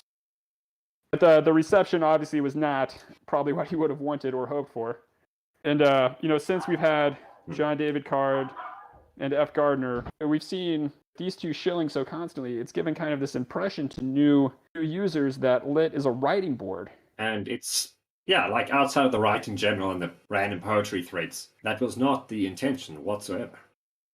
Right, and it's like you see, now it's not just, you're not just seeing banner ads, you're not just seeing shills, but you're seeing there's probably 2 or 3 threads right now in the catalog that are like, what do you think of this? And it's just some screenshot from some dude's Word document. It'll be like, I wrote a book, here it is. So now we're seeing these dozens and dozens of wannabe 4chan authors. I don't know. I call it the writing general new wave. Yeah, I think that's a fair description. Right, because most of these, got Emily Ann on, you got Ogden Nesmer. I remember seeing some of his stuff, some excerpts of his stuff back in the early ones. I think Gardner was in writing general, but you see, that seems to be, writing general seems to be kind of this reactor, this petri dish that exists to, I guess, pipeline work directly out into 4chan, I guess would be the way to describe it. Yeah, and I mean, I'd say that, well, the Unreal Press, this is still like the flagship product of, it's also a part of this, because granted we did start earlier, we started in 2020 before this new wave kicked off, but we're trying to surf it as much as anyone else is. Like I said, you know, I've advertised my stuff on the board, try to get it out there, but I mean, it's just the interest just isn't there. So I don't think we are going to see the writer of 4chan, but who knows? So you're not going to say you're going to be the writer of 4chan then? You know, I took my crack. Obviously, I'd hoped for it. Didn't quite come out that way. But speaking of then, since you have the opportunity, are you going to briefly show me your books? I mean, I've read one already and I liked it, so well, we'll start with one that others? you read, Modem Waves. I'm sure you probably noticed, I don't know if you noticed if there are any, it's something I didn't really do intentionally, I didn't pick up on until we started doing this, but there are some parallels between Modem Waves and People Mover. Both same general part of the world, yes. Both have a female protagonist at some Right, who point. pulls a gun on the truck driver. What am I telling What you? are you telling me here, Zulu? No, I just thought it was interesting. Yeah, no, it's like sometimes parallels happen. I think what a lot of people might not necessarily want to admit is they happen because these motifs are so effective, even when they're sort of bungled by people like Card. Pulling a gun on a truck driver is still a striking scene. And if you want to do like a power fantasy, hey, look at me, I got a gun and I need to go somewhere. Obviously, you're going to mug a guy for a ride. Right, yeah, and I think I probably handled that a little more realistically. I mean, like I said, I've never had a gun in my face, so I don't know. I think I handled the guy's reaction a bit more realistically. I would say so. Especially since the guy was the protagonist and you actually fleshed him out past a few vaguely cobbled together stereotypes. But well, actually, that was it really was an attempt to cobble together a few different stereotypes. It was I guess what inspired it, something or other, just got me thinking about. I used to be really into pole for a while. I was really into guns and pole militia stuff, and something just got me thinking about that. And so I was kind of like, how would I have actually performed in that situation? With me kind of asking myself. Yeah, no, it's harrowing because unless you're like, at least what I've found from my personal experiences, unless you are specifically trained to deal with that kind of nonsense, good luck. Because you'll do stuff and it's not going to be what you'd think you're going to do when you're sitting down there, sitting at your laptop on pole and thinking, well, if I was mugged, right, yeah, I would handle it. I mean, it was like me thinking like, oh, God, I never actually joined up with a militia unit, but that's always a big topic on pole, is starting your own militia. More so on K, but on pole. So I was kind of thinking through. And it's like what you're really looking at, and these people have these grand ideas about fighting, carrying on this guerrilla war and fighting back against these oppressive powers, and what you're really looking at is sort of like light infantry going up against a modern military, which just doesn't work. It's like, unless it reaches Taliban proportions, where you gain support of the locals, you're just going to right, unless you're 100% fully committed to that, because if you don't have the same support that a modern mechanized infantry has, food, healthcare, that kind of thing, even if you are committed, you're not going to last long. Yep. And I think on that note, may I have to call this one to a close before it needs a very, very thorough edit. One could even say a people mover level edit. But as always, I've been L.A. Labuschagne, and thanks for coming on, Zulu Alitspa. Valuable insights. Couldn't have done this without you. Great. Hey, thanks, man. Great. Awesome. Thanks for having me. Yeah. So, people listening at home, check out his books. Check out mine. Hell, and if this sounds interesting to you, check out Card. Fascinating man. Mediocre book. So yeah, until next time, keep those people moving. This has been the Unreal Press Podcast. Cheers. I may have gone too far in a few places. Back again. Again, I have a lot of notes written down from listening to this. Hilariously, I noticed they opened up by referencing this rumor that was floating around at the time. And this is one of the real downsides of 4chan as a discussion space. Someone, not me, just some random, probably a completely anonymous person, started a rumor one day that, I guess because this book is set in America, someone started a rumor that I was Native American. And apparently people just started believing it, at least until, I started putting stuff about my real life experience online. But for a while there, people just thought I was a Native American. You can enjoy things you see on 4chan. You can enjoy a lot of creative stuff. They have good advice sometimes, but you absolutely should not just believe everything you hear on there. That's not a winning strategy. Again, I thought it was really interesting, sort of more broadly, hearing all this sort of critique years later, because I think, again, I'm sure pretty much everything they said about how the book was lackluster in several respects, that's basically accurate. I'm not going to pretend that the People Mover is like a great work, but for something that I started writing when I was like 18, 19, or thereabouts, and then ended up finishing up into this releasable enough state when I would have been like, I don't know, 22, 23. And this is my first attempt at writing a novella. I'm you know, always going to be happy with what came out, and I'm sure, you know, the critique we just heard there from the two hosts, I'm sure that's basically all accurate, and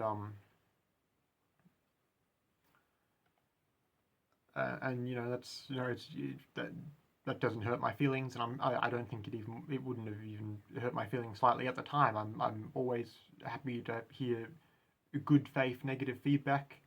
One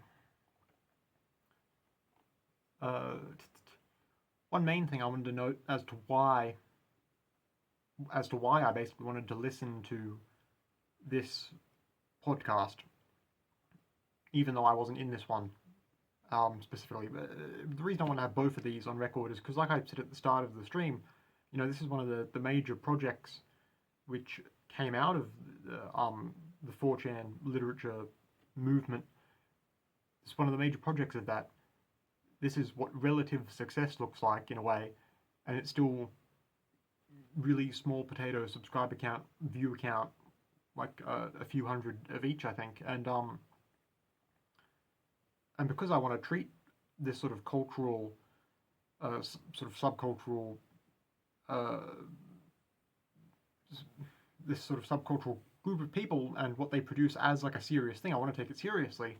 I'd hate to see all this sort of discussion like lost to time, essentially. And basically the reason I got the idea to make this the subject of this stream tonight, just at all, is because I really want to get all that discussion from the time on record.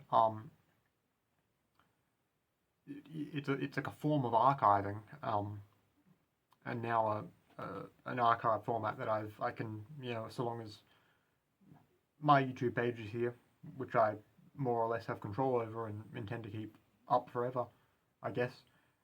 Or I would hope to. You know, now I've got this here and I can point people back to it all in one space. As it relates to my work, I'm glad to have it on record.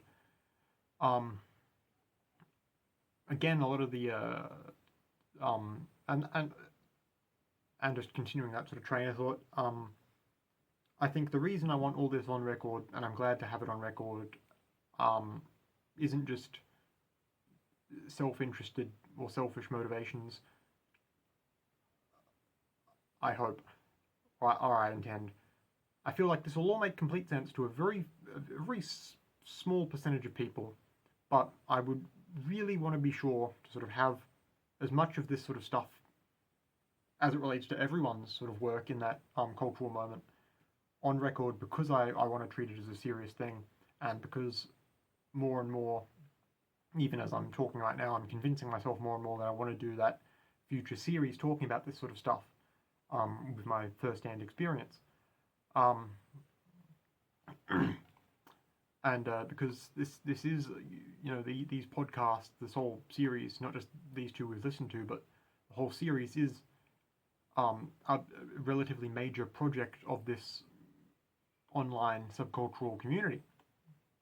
And I think that is worth preserving for its own sake, essentially. As for the content of the rest of the podcast itself, I'm kind of flattered about what they said about how I sound like an interesting person, even if they didn't, you know, like the book hugely. And again, I won't blame them, but I'm really flattered in a sense. They think they think I seem interesting, at least. Again, a lot of the stuff they mentioned sort of surrounding me, much like the first podcast, I think a lot of the stuff they mentioned ended up coming to fruition. Like they mentioned, they knew I must have made this YouTube page and not been uploading it, but I just sort of had it essentially existing, and I must have been like advertising the fact I intended to put something on here at some point in the near then future, which became, I guess, the video essays I started doing.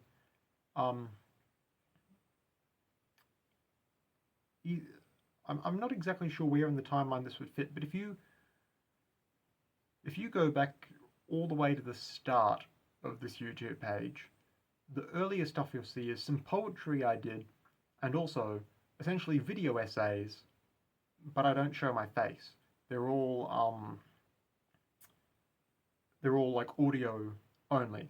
One thing, I wasn't audio. It wasn't video that I converted to audio. I did a different process, which I didn't think sounded as good, and also I eventually got confident enough to like show my face as I recorded.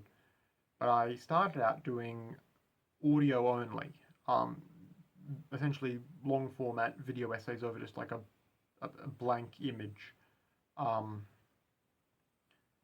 And prior to that, I had considered and possibly uploaded a couple trial versions of essentially the same video essay content, but using like a rudimentary text to speech thing. And I guess I either uploaded them and then later removed them, or I made them, or I made a few of them and just didn't like how they sounded or didn't like the process. But because those definitely aren't on my YouTube page now, but I'm not sure if they ever were or not, or if I might have posted them elsewhere.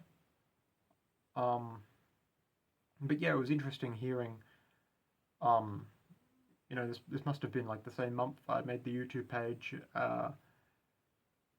If they were talking about, I think they mentioned in that podcast at one point, they said, we're aware of it and we're just sort of waiting to see what content you make. That was interesting to hear. A lot of the other stuff they mentioned ended up coming to fruition. Like I said, I did again. They brought up the fact that they had heard I wanted to redo Paper Mover, and I have done that now.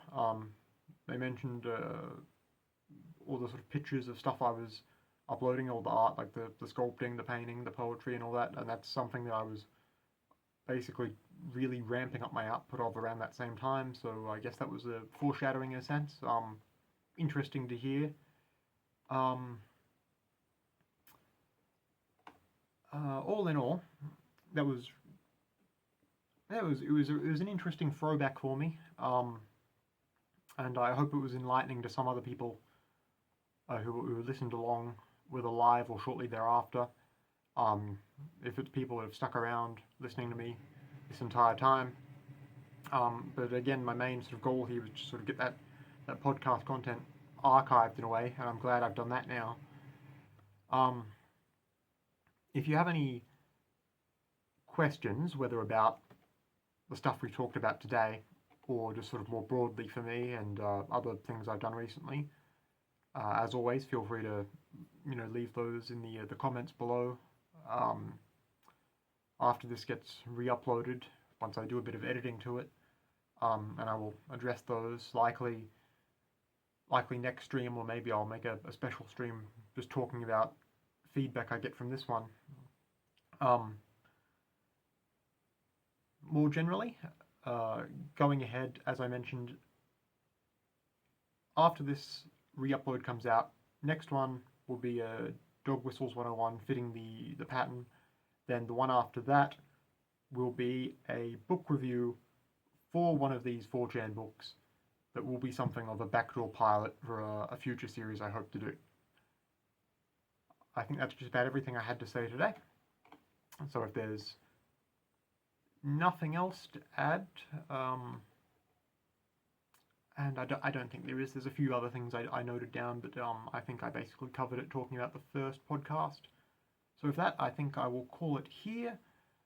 Thank you so much for listening along. It's always fun to, it's really fun. I enjoy sort of using this sort of format as an opportunity to talk. And I'm grateful for the people who listen along, whether live or in the upload. So thank you for that.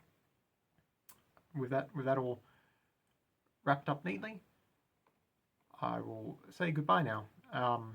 Take care, stay safe, and I will see you next live stream. Goodbye.